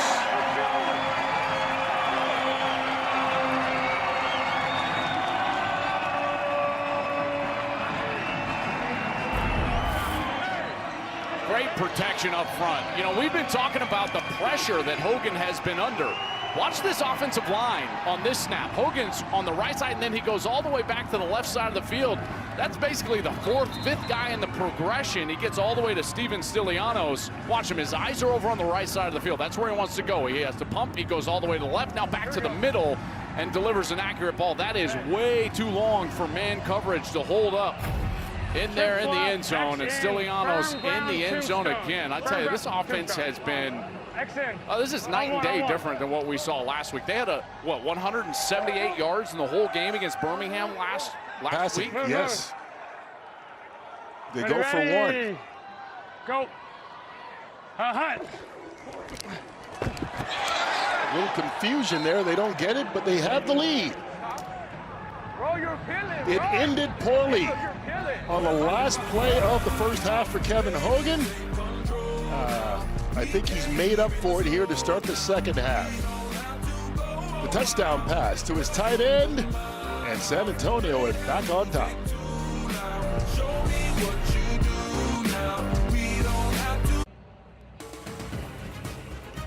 Tonight's game is sponsored by Jersey Mike's Subs. Be a sub above. And by Hershey's Milk Chocolate with Almonds. Have you had your Hershey's? It has been San Antonio's kind of night. They've scored on 4 of their 6 possessions, 2 touchdowns and a pair of field goals. And they've got an 18-12 lead here halfway through this 3rd quarter. I mean, they've been dominating really in every category tonight. And look at their averages coming into this game offensively. Points, about 12. They've got 18. Yards, 206. They've got 233. You know, they have been a different team tonight than the team we saw last week against Birmingham. And they're just 1 possession into the second half. As Chris Rowland brings it back. Paul Mawala with the stop, and so let's check in with Devin. All right, Kevin, the half ends about as bad as it could possibly end. And then you come out, drive all the way down, score, including the 4th down conversion. Talk about what the conversation was like in the locker room. You know, we've been playing a great game. You know, we're not going to let one mistake get us down and ruin our momentum and ruin our confidence. So it was unfortunate, but that's part of football, part of life. We got to bounce back, and we flushed that real quick. We had good conversations in the locker room, able to put a good drive together, convert some 3rd and 4th downs, and then my man Stilly got his touchdown. Yeah, you were under duress the entire first half, and even on that last drive. How about 5 or 6 seconds to throw a touchdown? That was sweet. Yeah, I like that. Yeah, the boys up front did a great job. Yeah, I mean, my first reads weren't there. Defense did a good job peeling with the back, and tried to work the other side, and then Stilly came into the vision. Great job staying alive from everyone, and the big boys up front protecting for me. Thanks a lot, Kevin. Thank you. Big call, 46. Do you think Stylianos' nickname is Stilly? Here we go, here we go, here we go. You mentioned it a couple of times. 15 yards on the run by Deion Jackson. Ready. And DC trying to get something going here on offense. Jackson again. Shoulder picks up 4. This DC offense has not scored since the second possession of the game when they got the touchdown to take a 6-0 lead. And Kurt, they just haven't really been on the field. You know, think about the time of possession, and this San Antonio team has been on the field for a long time. DC had that quick 3-and-out right before the end of the half. Remember, they got kind of backed up and mismanaged the clock a little bit, so they just have had no rhythm offensively. There's Deion Jackson. 3 plays here in the second half, 3 runs, 4 yards on that one. And you know what we haven't seen either is DC push the ball down the field. Right, which they, a big team doing that coming into the game. 100%. You know, Samu had 47 pass attempts of 20 or more yards, and I can't think of one tonight. They haven't had any. They've had 2 over 15, none over 20. And they try to convert their first third down. And they do. There is a flag on the play as Roland makes the catch. No, he didn't hit the quarterback. Yeah. Did he grab it twice, or was it hand? He grabbed it? All right, so we're going to go with that. Okay. So 79 is going to be 15-yard penalty. Personal foul, face mask number 79. Offense, 15-yard penalty from the previous spot. Still third down. I mean, so that's a 35-yard penalty. Yeah. And against the 20-yard gain, 15 back, Tykeem Doss, the left guard, the guilty party. Yeah, let's take a look at Tykeem Doss. Okay, so here he is. Here's the guard. And he's working up front, and hand, gets up there a little bit, but boy, I don't know. That's kind of a graze across the, you gotta like really turn the head and grab a hold. Kurt, I don't love the call, to be honest with you. His hand is kind of up there, and it happens to graze down. That is a tough one for DC in particular, because like you said, it's really like a 35-yard penalty. Yeah, so instead of a 20-yard gain, it's now 3rd and 19. Underneath, and pass is caught. Abram Smith won't be nearly enough. Are they going to go for it? I gotta be quicker. I think they got to punt this away. You got to try to pin him inside of the 10 and play for a bit of field position here. Just a 6-point game. I know it probably feels worse for DC, to be honest with you, just because that one scoop and score was such lightning in a bottle. Outside of that, San Antonio has dominated for large sections of this game. Marquez Stevenson looking for somewhere to run. He won't find it. Tackled inside the 10-yard line by the long snapper, Trey Berry. And so Kevin Hogan will start deep in his own territory with the second possession here in this second half. But he's doing it with the lead. 18-12 is the score here in San Antonio. We started this game talking about these offensive tackles and the line in general and how important it would be to provide Kevin Hogan time in the pocket. And 2 things. One, they've been able to do that at times, and then you do have to credit the veteran quarterback for his pocket awareness and being able to slide and scoot up in the pocket. And as an offensive lineman, that's your best friend, is a quarterback that knows what he's doing. So as the work is being done up front, you also have to credit the quarterback, number 8, Kevin Hogan. And as a tandem, they've been able to protect themselves enough to get the ball down the field, 15 of 22 for 152 and 2 touchdowns, and the most rhythm that this San Antonio offense has had in weeks. And he's withstood those 8 knockdowns, other than the fumble at the end of the first half. Starting from the 8-yard line, Jashawn Corbin falls forward for a gain of 2. Now we'll give Peyton Party this. They haven't run it sensational outside of some Hogan scrambles, but they've been committed enough. They've run it now 21 times, Kurt, and they've only thrown it 24 times. So fairly balanced, which has allowed, I think, this offensive line and Kevin Hogan to slow down that rush just enough. Ready, go. Hot. Hogan to the air here. Threw it a little bit high for Marquez Stevenson. Not much ability to run after the catch. Actually, they call it an incompletion. Oh, this is a great opportunity for DC here. So DC has got to feel like they haven't played their best football. And yet here we are, you know, what, 4:15 in the third. You're down 6, and you've got them backed up with a 3rd and 8. And now for Blake Williams, you're trying to get that man, Jordan Ta'amu, the ball with the best field position you possibly can. So I think it's time for a little bit of an aggressive play call here, or at worst, you got to make sure that you got heels on the line to gain right at about that 18-yard line. Delay a game. Offense, 5-yard penalty. Still 3rd down. Well, this won't help. I wonder if that would change Blake Williams' All right, let's go play here. call. We're not going to home it because we know they're playing zone. Trips left, goal, deep Henry, chip, Z swirl. Trips left, goal, deep Henry, chip, Z swirl. You heard Pardee said we know they're playing zone, so that's what he's expecting. That's why I would change it if I was Blake Williams. Hey, spin, 7-7, Frisco, quick red check. Oh my goodness. Play clock again. At this point, don't take a timeout. No.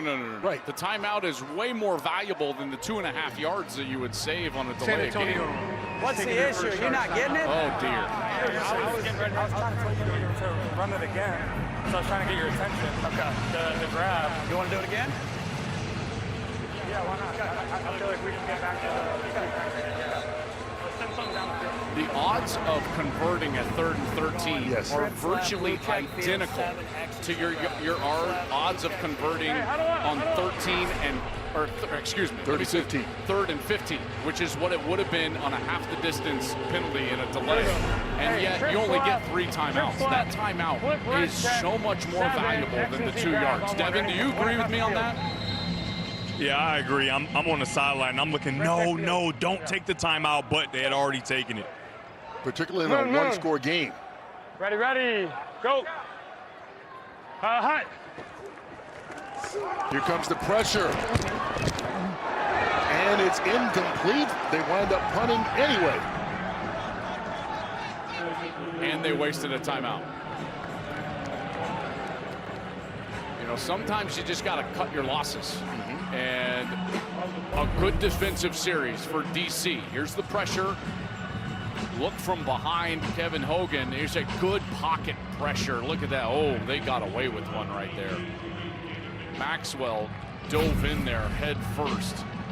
That was not a smart play from Maxwell, and they got away with one, and now they're going to have to punt it away. And remember, San Antonio has no super challenge, so they can't even bring it up. Brad Wing on the punt, first 3 and out of the night for San Antonio.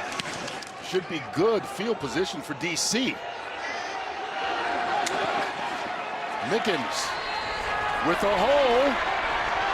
Jaden Mickens around the corner and takes it inside the 30. So not just good starting field position, but excellent starting field position. Well, here's what happens when you're backed up like that and you've got what's called a short punt. It's a one-step punt. Everyone has got to stay in protection. And so what you don't get is great coverage down the field because you've got to be worried about what's going on with the punt in a short punt situation. He's only about 10 yards behind the long snapper. So the coverage is never as good when you're punting from that situation, and Mickens made him pay. And you talk about great field position. I tell you, DC offensively, you've got to punch this one into the end zone and take advantage of what the defense has just provided. They'll start from the 28-yard line. And you can see the numbers have been against this offense pretty much all night since they took the lead 6-0 early in the first quarter, but now they've got an opportunity. Abram Smith, 9 yards on the first down. Here we go.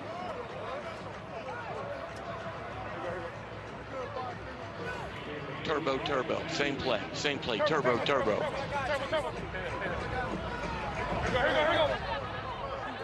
Get set. Ready, to go. 2nd and 1. Smith gets enough for the first down. Penalty marker in the backfield.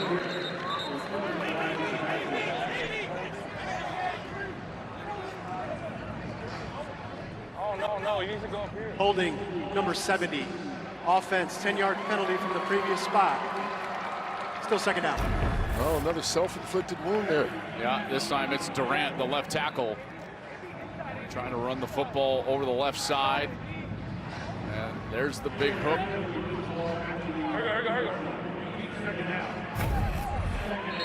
I get it.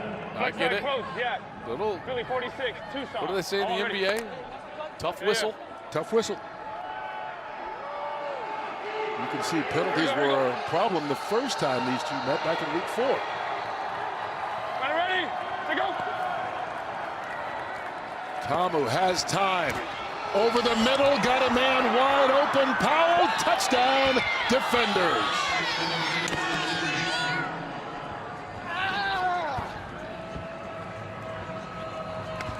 "29 yards on the touchdown pass from Tamu to Cornell Powell. And DC has an opportunity to take the lead here. They run a bit of a switch route here. So you got one guy going outside and then one guy going inside. And the defense gets a little bit turned around because of that. Number 56. And there's a bit of a clear out right there and a beautiful job by Powell. Running that right, getting separation. You see that outside move and then he goes inside. I think the defense was caught in between. Was that man or was that zone? Some confusion in the back end, but Powell makes him pay. And a beautiful ball from Tamu for a touchdown. And even though they've been dominated, look at this. We're sitting here 18-18 with a 1-point attempt upcoming. Ready, to go. They hand it off. Jackson gets in. Tykeem Doss with a big block up front, and that's the difference. Right now, DC is on top. Cornell Powell with the first play over 20 yards for this big play DC offense all night long. And Jordan Tamu gets his first touchdown pass. And suddenly, DC has turned it around, retaken the lead, and it's 19-18 late here in the third quarter. Welcome back to the Alamo Dome, sitting with the quarterback who just took the lead for the defenders. Talk about that last play. It's a dagger concept. Talk about what you saw and how you were able to execute. I saw single high right away. Dion did a good job picking up that pressure. And saw, Chris bring that guy out and saw CP wide open. I had a mental clock in my head, had to release it. And he did a good job running the route. Good catch, good everything, good protection too.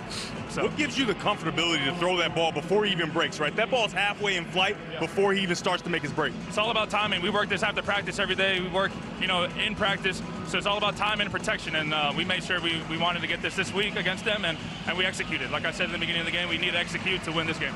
Good luck to it. Yes, sir. Thank you. And so the guy who leads the league in touchdown passes gets his 12th and puts DC on top. I think it's just because they haven't had the ball much. We haven't talked a lot about Jordan Tamu. You look up, Purdy's 12 of 17 for 143 yards. Like, he's having a great night. They just haven't had the ball.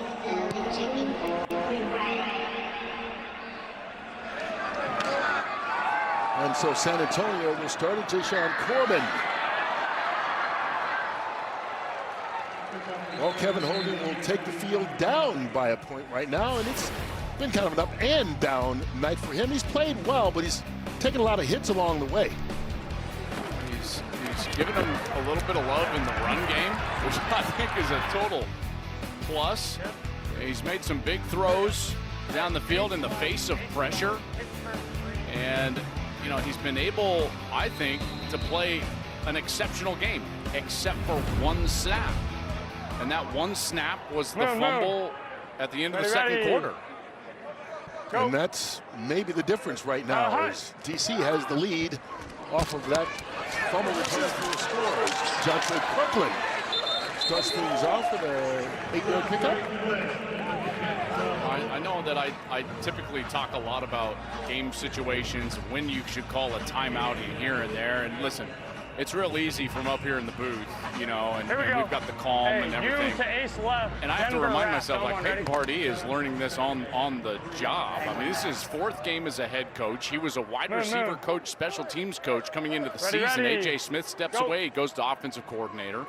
Then Wade Phillips has to step away, and all of a sudden he's the interim head coach. So, Peyton Pardee, as far as head coaching goes, he's in a bit of a blender right now, learning on the job. All right, let's go here. Okay, let's go. Trips right, firm, red F, shoot, wide stick. Trips right, firm, red F, shoot, wide stick. You got 3rd and 3. And not only is the head coach calling plays, which he hadn't done until 4 weeks ago because he was a position coach. Hadn't been a coordinator until then. And his quarterback is 4 years old. Yeah. 32 versus 28. Go. Let's see what that old quarterback can do on 3rd and 3. Runs it. He's been efficient at that. Where did he slide becomes the question. Was that a head first? That was more of a dive than it was a slide. I dove. Let's take a look. I dove. Leading with the upper body. He certainly looks to be leading with the upper body. Maybe that knee just out in front. I don't slide. Okay. He certainly looks to be across the line to gain. He does. You know, by the looks that we have. Either way, he looked like he got the first down. You see Shannon Harris not happy right now. Remember, he does not have a super challenge. I don't know if he would have won it anyway, but he doesn't have it. So he can't challenge. San Antonio will hold on to it and have a first down heading into the final quarter, down by a point. Tomorrow on Fox. Let's go! The Michigan Panthers Outstanding! battle the Arlington Renegades. Touchdown! The United Football League. Tomorrow at 1 Eastern on Fox. Elizabeth McCrane, all kinds of connections here. Her brother, Matt, is the kicker for the DC Defenders. Her fiance is the head coach of the San Antonio Brahmas, who beat the Defenders in his first game as interim head coach back in week 4. And of course, jumped on X to congratulate him. And it's been really a busy stretch for Pardee. Week 4, he became a head coach for the first time. And then this week, out of 1,000 applicants, he was one of 25 coaches selected by the Tampa Bay Buccaneers to attend their National Coaching Academy. Wade Phillips encouraging him to go and do that as he started the year as the wide receiver coach, and now filling in for Phillips until he gets back from his health issues, which he's hoping to do before the end of the season. You talk about learning on the job. You can see the strides that he's starting to make here in this game versus the previous 2. Well, I mean, this team has certainly played substantially better than what we saw a week ago. Robbins. Short game of 3. You know, but this sport, you know, it's not for the faint of heart, because you can be great for 90% of the time, but in crucial moments, you've got to execute. And that's a word that he talked to us about in our conversation with him this week. He talked about execution and how this game would come down to execution. And that was going to be their path forward and out of the hole that they were in at 1 and 5. Go get set. And unfortunately, not executing at the end of the half is the reason they're down a point now at 19-18. Hogan stays on his feet. There's Stiliano, the tight end, getting the first down to the 38-yard line. That's been a connection that's worked tonight. Give him 14 there. And Devin, again, it's the threat of Hogan, of all people, on the edge as a runner that's creating space for these tight ends. And how about the nifty move, right? A little pump fake, get the guy in the air, find some more space, and then check it down to Stilly. Hey, Dev, did you ever have a quarterback coach call the defender a trained seal? Like, all you got to do is pump them and they'll jump. Did you ever hear that? Well, we always call it like we have a wand and we're magicians. So just move the wand and he'll react. Here's Aiden Robbins. Good little hesitation, got him some yards past the line of scrimmage. I thought that they just called Denard Robinson the magician. Oh my goodness, was he? How to look out I've there. got some stories in practice that were even more amazing than in the game. I always wondered to myself, Devin, I'm like, here we go. well, what if he actually tied his shoes? Because he made everybody miss with his shoes untied. Keep it up, fellas, keep it up. I was just talking to somebody about that. Like, he was the fastest man alive with his shoes untied. How about if he tied them? I have no idea. It's like Willie Mays Hayes running his 40 in spring training in bare feet. Robbins caught in the backfield, nowhere to run. Malik Fisher sniffed that play out before it even got started. There's some of that edge pressure. You know, we've seen DC be aggressive on the edge. And it's a great job of getting in there. And Malik Fisher takes on the block of the pulling offensive lineman, gets off of the block, and ends up making the play. Jeter. Hey, 10-yard stop. If it's press, run and go. Jeter. Hey, he's got to tell D. Anderson. Remember, D. Anderson just got here. Here's D. Anderson. Jeter. Here. He just got here Monday. Go. That's why he's having to tell him what route to run.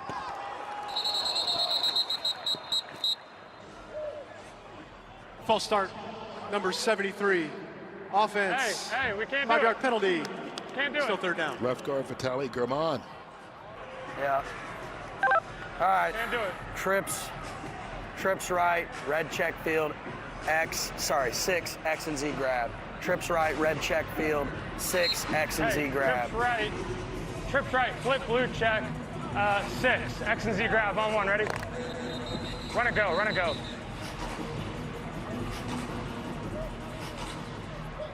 Game clock operator, please reset the game clock to 12:13.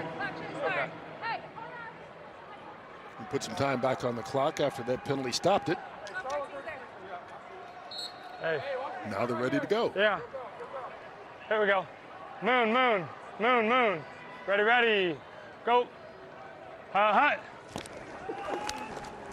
Four-man rush. Hogan has time, and he just underthrew Alizé Mack, who was open.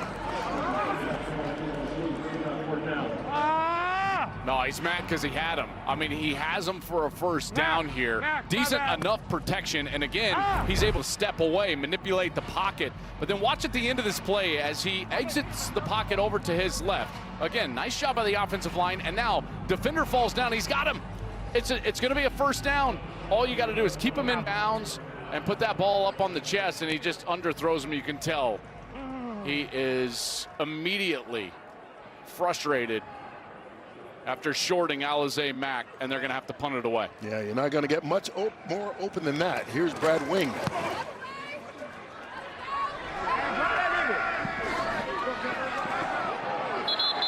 Mickens called for the fair catch and then picked up the ball.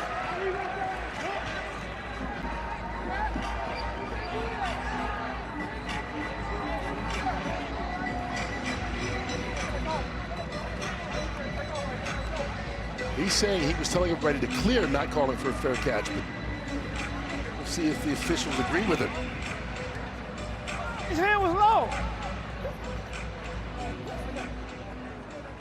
Low, it was a wave signal. There's no foul for an illegal signal. There's no invalid signal. That fair catch. So just work it out. What are you working? Fair catch has to go above his shoulder.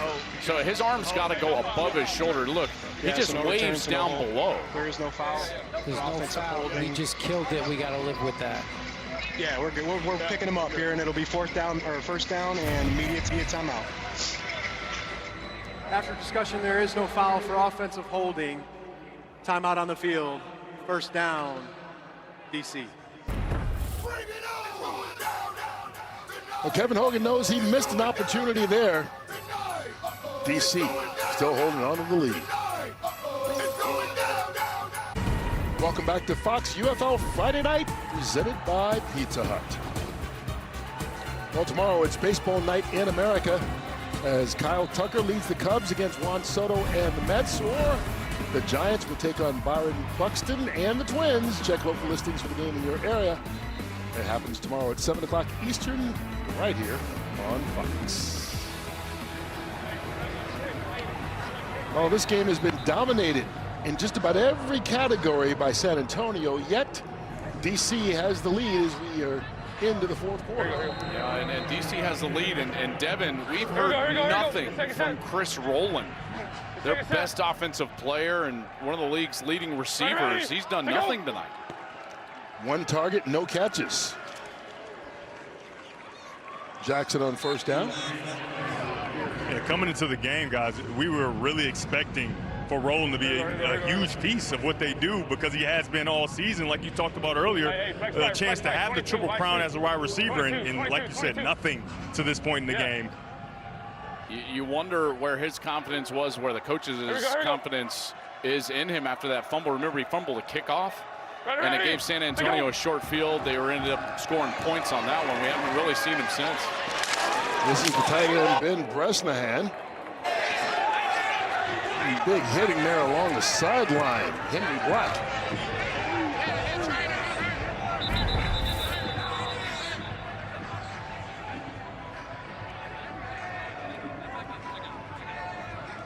Man, big collision over there on the sideline. Woo.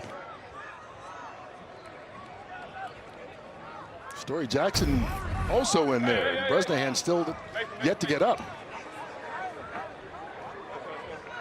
Well, that's a good sign.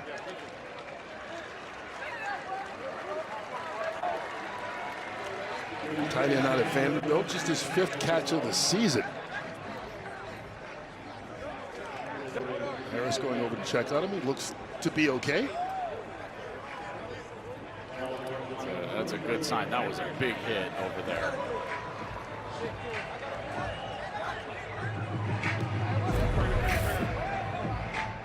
Watch Henry Black come up. Wow. Helmet to helmet. That does not feel good if you're Bryn. Spread right, hey, on the double. Spread right, tick, 22 lock, all stops on the double. Ready? Move on the other one. Okay. Looks to be okay. Hopefully he is. After the 10-yard reception. Here we go. Ready. Say go. Ready. Say go. Up top. Beautiful pass and catch. Braylon Sanders down the sideline. And once again, a touchdown pass from Tamu extends the lead for DC.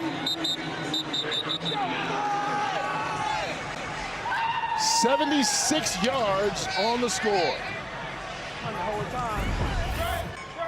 What a route on the outside. You just got man-to-man coverage right here with Bo Pete Keys, and he just runs right by him. And Keys has been hobbled a little bit. Look, he grabs his left leg right there as Sanders runs it in for a touchdown. I tell you, what a ball from Jordan Ta'amu. Look at that ball. That is thrown perfectly. Outside shoulder, great route. That's exactly what we expected to see out of DC here tonight. Throwing the ball down the field, being aggressive with their MVP candidate, Jordan Ta'amu, who is having a night. Now 229 yards and 2 touchdowns. Longest pass of the season. And you can see Keys limping on the other side. Bounce that whole time? You did? After falling down on the score. Rhino.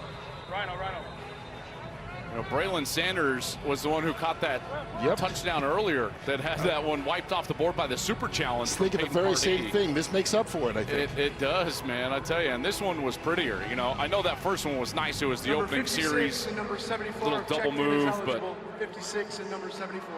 You know what he did a great job of there, and young wide receivers, you got to incorporate this into your game, is he left himself a little space between himself and the sideline. And as a quarterback, I can just tell you that that's the best type of go route, because now I can throw it to your outside and let the wide receiver drift away from the defender.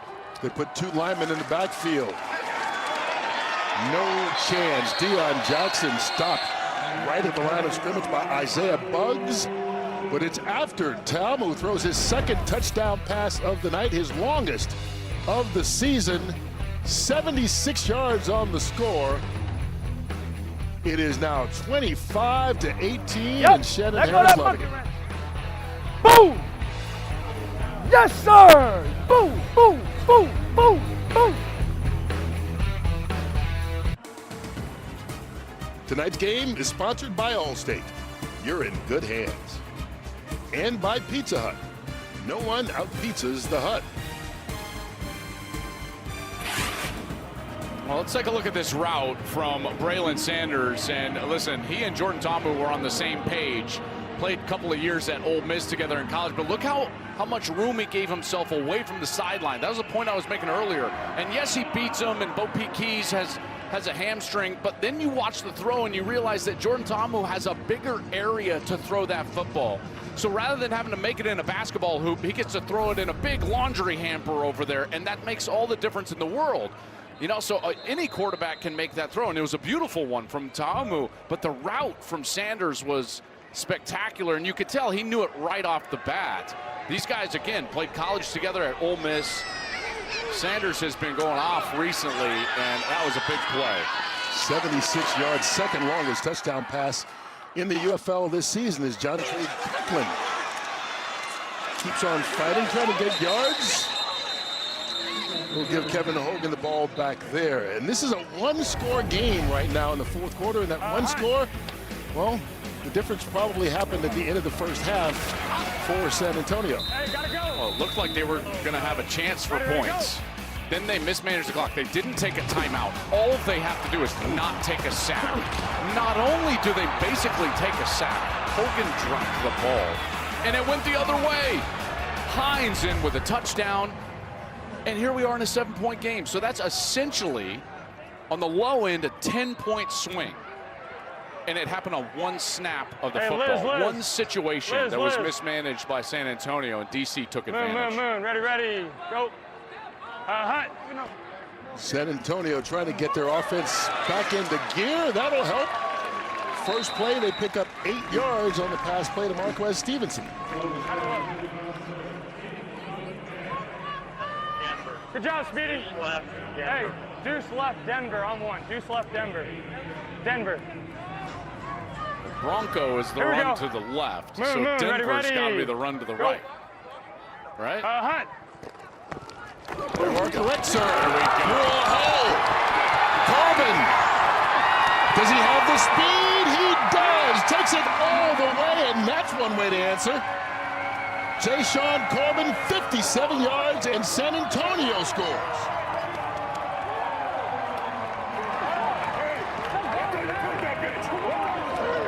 Tell you what, Anthony Hines, the middle linebacker, he's responsible for this gap right here, just to the right side of the left guard.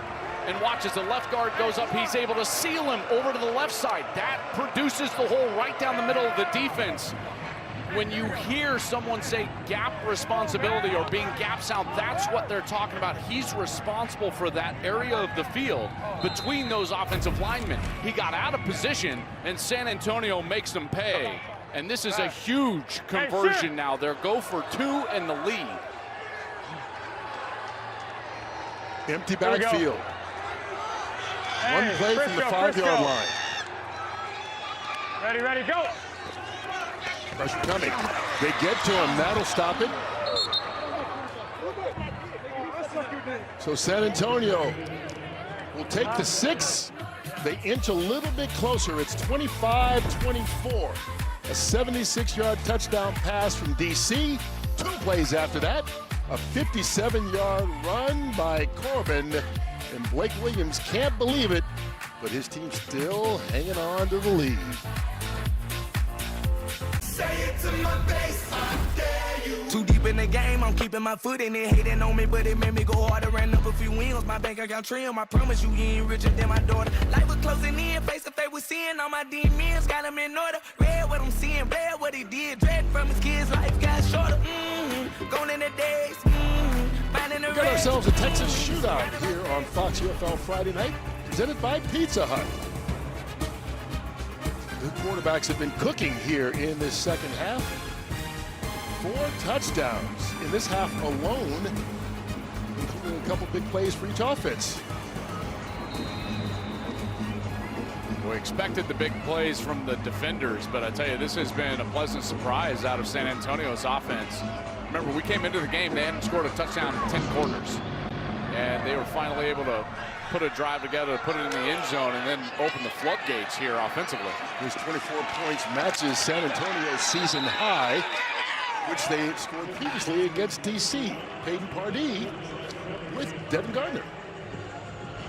Coach, we've seen on a number of occasions that Corbin's able to gash the defense and get big plays, obviously that last one being the biggest. How is he able to find these opportunities through the line of scrimmage?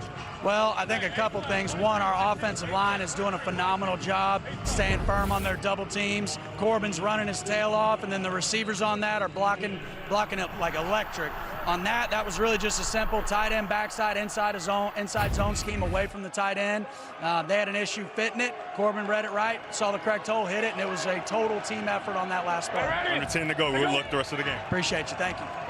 All right, so DC will run the ball here. Deion Jackson. You mentioned Corbin, 10 carries, 109 yards in this ball game on the ground.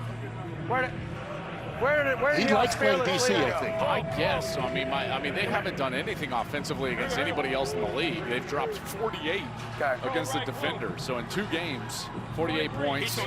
We still have 8:55 and counting in this one. 47 points against everybody else in their 5 other games, I tell you. But this feels different, though. This feels like a rhythm. Again, it's Hogan's second start now. He feels more comfortable, and I think that has allowed them to have more success. There's Tom. Out to Powell. Tell you what, Devin, Ta'amu is unfazed. This guy is still in rhythm, and he has played so well. Yeah, and I think it goes back to last year. He was even all the time, and remember, he was under duress profusely all season, and it was hard for him to get through his reads. And then you see this year that he's starting to get protection, and that same even kill personality is starting to shine through as he gets protection and finds through his reads. And he completes another one out to the tight end, Moore. His 16th completion of the game in 21 attempts. What we've seen is those big plays pop up. We came into the game talking about DC loving to throw the ball down the field. They've attempted 2 passes tonight for over 20 yards. Both of them were touchdowns. You know, so they've found success. And look at the second half that Ta'amu is having, 6 of 6 for 148 and 2 touchdowns. He has been perfect. Ready, say go. After the 6-yard pickup, Deion Jackson gets enough for the first. Not only is DC moving the ball, now they're beginning to use a little bit of this clock. 12. Still a lot of time left here in the fourth quarter. 12. All right, Mauer. Punch right tight. Hey, 47 wide on. Hey, 47. What? Oh, wide bend. 47 on the ball. Yes, 47. These teams over 300 yards of offense tonight. 47. Good second set. Ready. Say go. They pull it back in. Good catch by Moore. What hands by this tight end. We saw him make a one-handed grab earlier, and this time he just snagged that one in for the reception when they needed it. How about the ball handling here from Ta'amu? Watch this. He just makes the quick fake, and then the ball is out and up and right on the chest of the tight end Moore, who, like you said, has shown some great hands here tonight, and ball security there at the end as Jordan Mosley was trying to rip it out. 17 on that one. He's got 4 catches, 60 yards. Good set. Ready. Say go. Hagan, his first carry of the night. And he's forced out of bounds by Devontae Bennett. Hey, Devin, and Joel, go you ahead. talked about that ball carrying. You talked about that ball handling by Ta'amu, and I don't think people appreciate how difficult it is in the RPO. People think you can just throw that into an offense, and if you're a good runner, you should be able to do it. But that's difficult to do. To put that ball in the running back's pocket, make it really look like a run play, snatch it out. You don't really get a chance to set your feet to the target and then make an accurate throw. He's doing a really nice job of it all night. Yeah, I think it's easy to become good at play action when you know that you're going to throw, but he's reading these plays like he does right here, makes another good read, and finally rolling on the outside with a catch over there and creating a 3rd and short. Absolutely right. It's like he took the ball back from Smith, the running back. Yeah, exactly. And again, you know, remember how Peyton Manning had that great, you know, ball handling, and they would talk about his play action. Yeah. But Devin, to your point, like, these are reads being taken by Tamu while that ball is in the stomach of those backs. He did it again. And runs well enough to get the first down. Inside of 5 minutes left. And that comfort can only come through reps. And Devin, you know, you go back to college and his days at Ole Miss, and he's going to ask out here. Look at this. He's going to jog off the field. Just one play. Yeah, just one play. Look, he said just one play. Here's, again, there's that read. There's that ball handling. And then he dives down for the line to gain, but took a big hit on that right shoulder. Get set, get set. So Mike DiLiello looks like comes he's got in. turf in his helmet. Ready, go! DiLiello, quarterback now. First time anyone other than Salmi has taken a snap for DC, and he goes back to the old familiar tight end, Moore, and he picks up a first down. Yeah, they're trying to clean his helmet out. It looks like he got turf in his helmet. You know he has that clear visor, so if there's stuff all over that visor, it's hard to see. They have a towel trying to get it out right now. Monday, ready? I got you. Roger, flex right, Roger. Monday. All right, no, just block. One more play. Well, this is now just the 6th snap of the season for DiLiello. Roger, Roger. Ready, go! Abram Smith down to the 7-yard line. 5 yards on that play. Well, as a play caller, I got to know who the quarterback is here right now. And it's still DiLiello right now. Lock in. Left, flex, left, lady.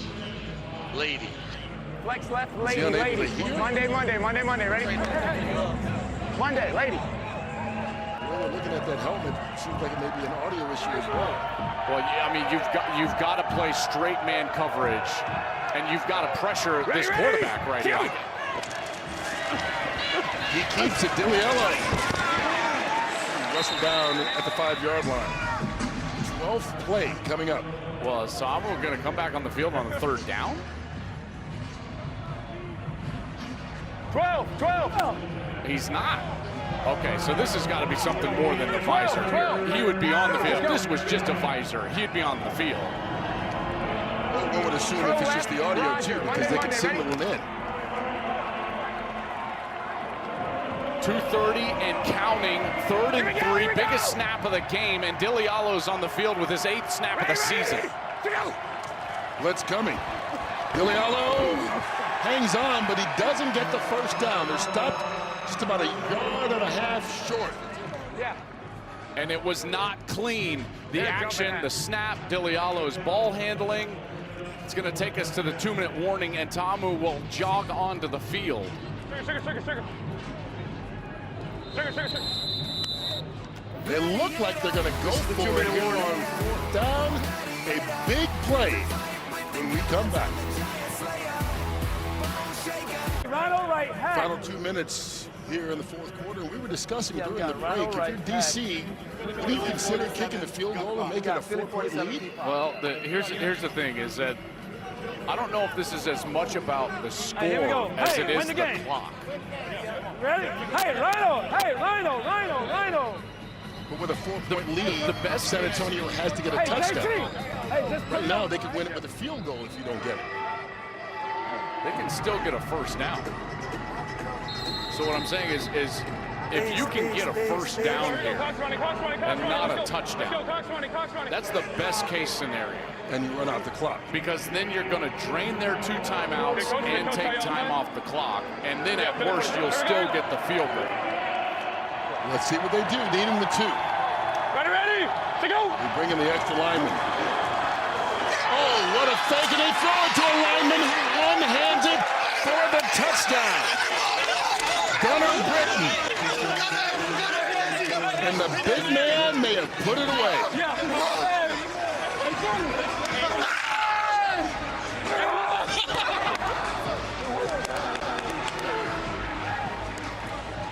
What a play call. I was going to say, great call. Wow.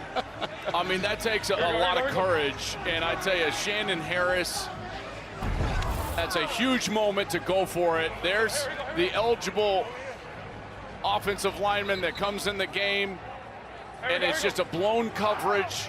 You can see why.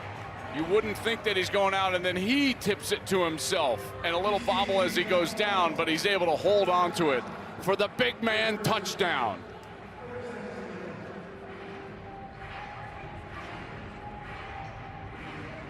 Oh, man, I tell you what, I mean, that's a terrific play call. You've got to be committed to the run, which San Antonio clearly is. And even as a defensive back, you're Jalen Elliott, number 25. You see big Gunnar Britton come out, you know, you're not thinking to yourself like eligible receiver. You're thinking to yourself like, you know, I hope he doesn't knock my head off. And then he slides by. It's a nice little ball from Jordan Ta'amu, and then you got the celebration. He's got some hops. Trying to give the old Tecmo Bowl celebration. Didn't quite get all the way up. But a nice job of hanging on to that ball. 5 touchdowns tonight for DC by 5 different players. Well, you got to credit DC because they just kept plugging away and plugging away, even if they've struggled defensively tonight, which they have, you know, self-admittedly. But Shandon Harris in this offense, they never flinched. I told him we wanted to go for 1. Yo, Mike, we want 1. We're good. Just trying to figure out where to spot the ball, where they go for 1. Britton's still celebrating. Why not? How many times in your life are you going to get to do that if you're a guard? Here we go. Hold on. Here we go. Come on. Man out of Auburn with the touchdown. 19 force, alert, 82 And they'll try and make it an 8-point lead. Here we go.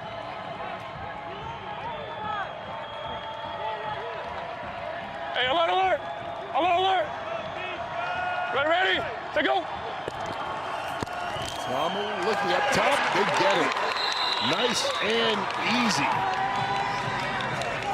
Javon Antonio makes it an 8-point lead at 32-24, 1:55 left to go. So now they go up by 8. Now San Antonio is going to need a score and a 2-point conversion. Shannon Harris and DC taking the gamble on 4th down, and man, did it pay off. You know, you think about I'm just trying to, in my brain, I'm just trying to. Do you like going for 2 there or 3 there? I think you go for 3 there. But Devin, you got the big man touchdown. Devin, take it away. I do have the big man touchdown. Gunnar Britton, I mean, we all have bingo cards. We did not have you getting in the end zone to ice the game, seemingly, on our bingo cards. How'd it go? Well, it worked exactly how we drew it up. So I did it in practice. I actually one-handed it cleaner. So decided why not do it again, you know? Well, you get one more opportunity to go get the one hand clean. Here you go. That's your football. Very good. Too easy, man. Too easy. Bragging about one-handed catches. That's hey, right. He practiced That's it, right. and it paid off, right? You know, so they were sitting there. DC was sitting there as 7-point lead. San Antonio has been the worst extra point team in the UFL up to this point. You know, you go for 3. So at worst, San Antonio would have to score and at least get 1 to tie. So now they have to get 2 to tie. But if you would have gotten 3. Hey, here we go. I don't know, man. Hey, Trey Wright. That's a tough decision. Red check and to be honest, I just haven't.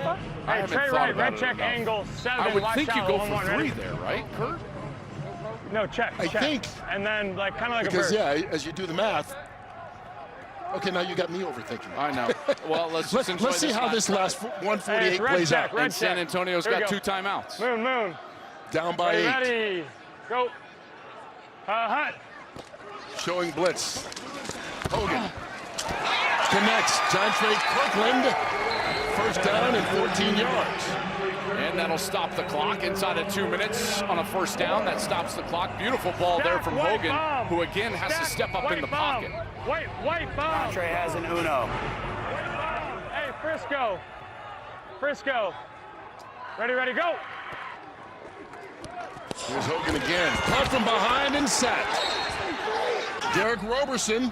We talked earlier about him being a candidate for defensive MVP. when you make plays at special times like that, that's how you get in the conversation. Yeah, should have been a hold as well. Willie Tyler, the left tackle, is trying to tackle. At 1:31, San Antonio Roberson has as he called gets their to second Hogan. charge timeout of the half. And they're going to have to call a timeout here. Watch this. He's like dragging him down by the helmet right there, and he's still able to sack him with his back. It's a back sack. Yeah, 131. Whatever works for you, right? Look at this. He just backs into him right here, and boom. He knocks Hogan down. San Antonio had that 2-minute situation late in the first half, and it did not go well for them. Again, one of the, just as a quarterback, and Devin, you'll back me up on this. One of the cardinal sins in any 2-minute situation is taking a sack. I know that's a tough one right there on Kevin Hogan, but because you not only lose the yardage, but the clock is going to run, and you usually have to burn timeouts because your wide receivers are so far down the field. Yeah, you're absolutely right. You always set the scene in these 2-minute situations by saying the one thing you cannot do is take a sack. And like you said, he's a little bit in no man's land there. However, you have to find a way to get that ball out outside near a receiver to save that timeout. I will tell you this too, they need to change up the snap count somehow, because Roberson, as was the case in the first half, Devin, he is getting a lightning jump over there on the right side of the defense. Drag, corner. Here we go. 11 knockdowns. Frisco. Ready, go. Second and long. Hogan pressured again. Sacked again. Back-to-back sacks. This time, Joe Wallace, his second of the night. Third of the game for DC. And it forces San Antonio to use that timeout, their final one. Well, they are just teeing off this pass rush, and it's a pass rush that's one of the best in the UFL, largely because of Roberson.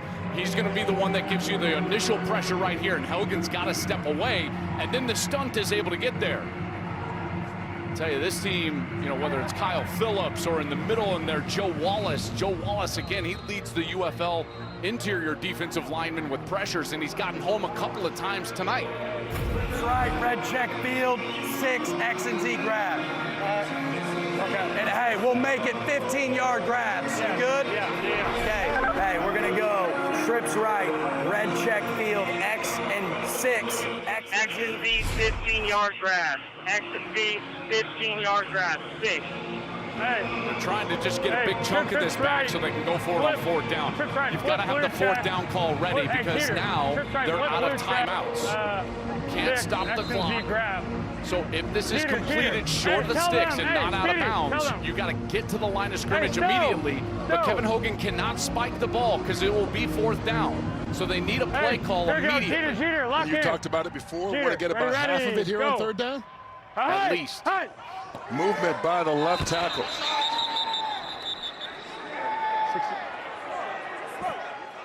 Ball start, number 66, offense, 5-yard penalty. Still third down. That's on Willie Tyler. And so now it will be 3rd and 31. Joe, run it. Hey, same play, flip blue, true check, 6. If you're ready for a check to Detroit. Here we go. He's the guy trying to block Roberson, who you mentioned has been having a great get-off of late. Here we go. Moon. Ready, go. Hut. Hogan. Caught. Marquez Stevenson gets the first down, lost the football. DC recovered. Isaiah Johnson fell on it.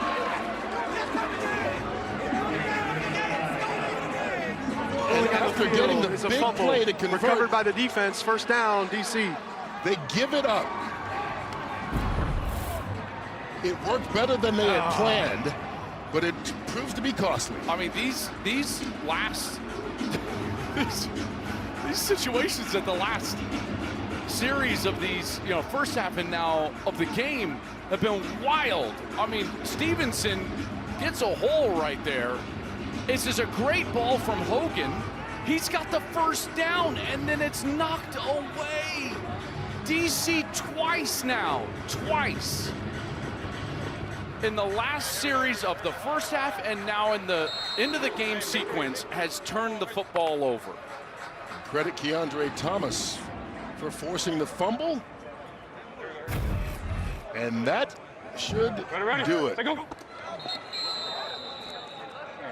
DC found itself trailing for much of the night, but they wind up scoring when it counted. They'll go to 5-2 on the year with a 32-24 win on the road at San Antonio. And we started by hearing their quarterback, Jordan Ta'amu, saying this is a revenge game. Happy Mother's Day, Mom. Oh, Mom will have a happy Mother's Day seeing her son do this. What a night he had. All right, here we go. 19 of 24, 278 yards, 3 touchdowns, no picks, and a rating of 154.5.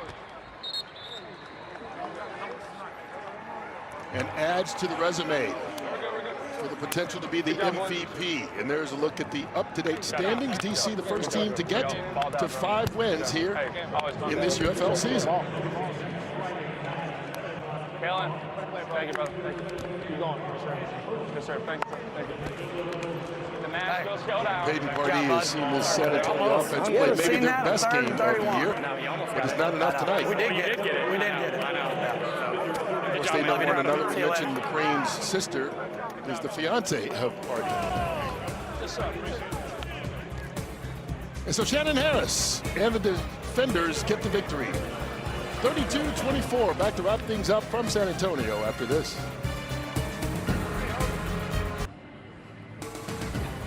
All right, here's the up-to-date playoff picture. First game of the weekend in the books, and the defenders become the first team to get 5 victories. They'll make sure that they're at least tied for first place in the XFL conference. Top 2 teams in each conference will make the playoffs. It helps when you got a big lineman like Gunnar Britton. Put it away. He's holding on to that football. He's holding on to that ball, Kurt. He is not giving up that ball. Big victory for DC, their head coach, standing by with Devin. Coach, welcome back off of that emotional roller coaster. How are we feeling after that big victory? Feeling great, you know. They're never easy, but always fun. And end of the day, no regrets. The bottom line, find a way to get a win. You know, we was definitely due for a one after a loss, so we had to come back and, you know, for a vengeance for sure. When you needed a big play on offense and on defense, you have the luxury of having a possible MVP and a possible defensive player of the year in the league. Talk about Roberson and Ta'amu and what they meant to the team today. Yeah, they meant a lot to the team today. You know, Jordan never flinched, never panicked, and, you know, continued to keep our team in there offensively. And Roberson, I mean, the guy is just how he works hard every day in practice. You know, he studied the game right, you know, in the film room, and he come out with his hard hat, his work boots, and his lunch pail and go to work every day. Go enjoy it, Coach. Thanks a lot. Appreciate it. Well, their best players came up with big plays in the second half. 32-24, DC goes to 5-2. The UFL is back tomorrow on Fox with Michigan at Arlington at 1 o'clock Eastern. Enjoy your night, folks.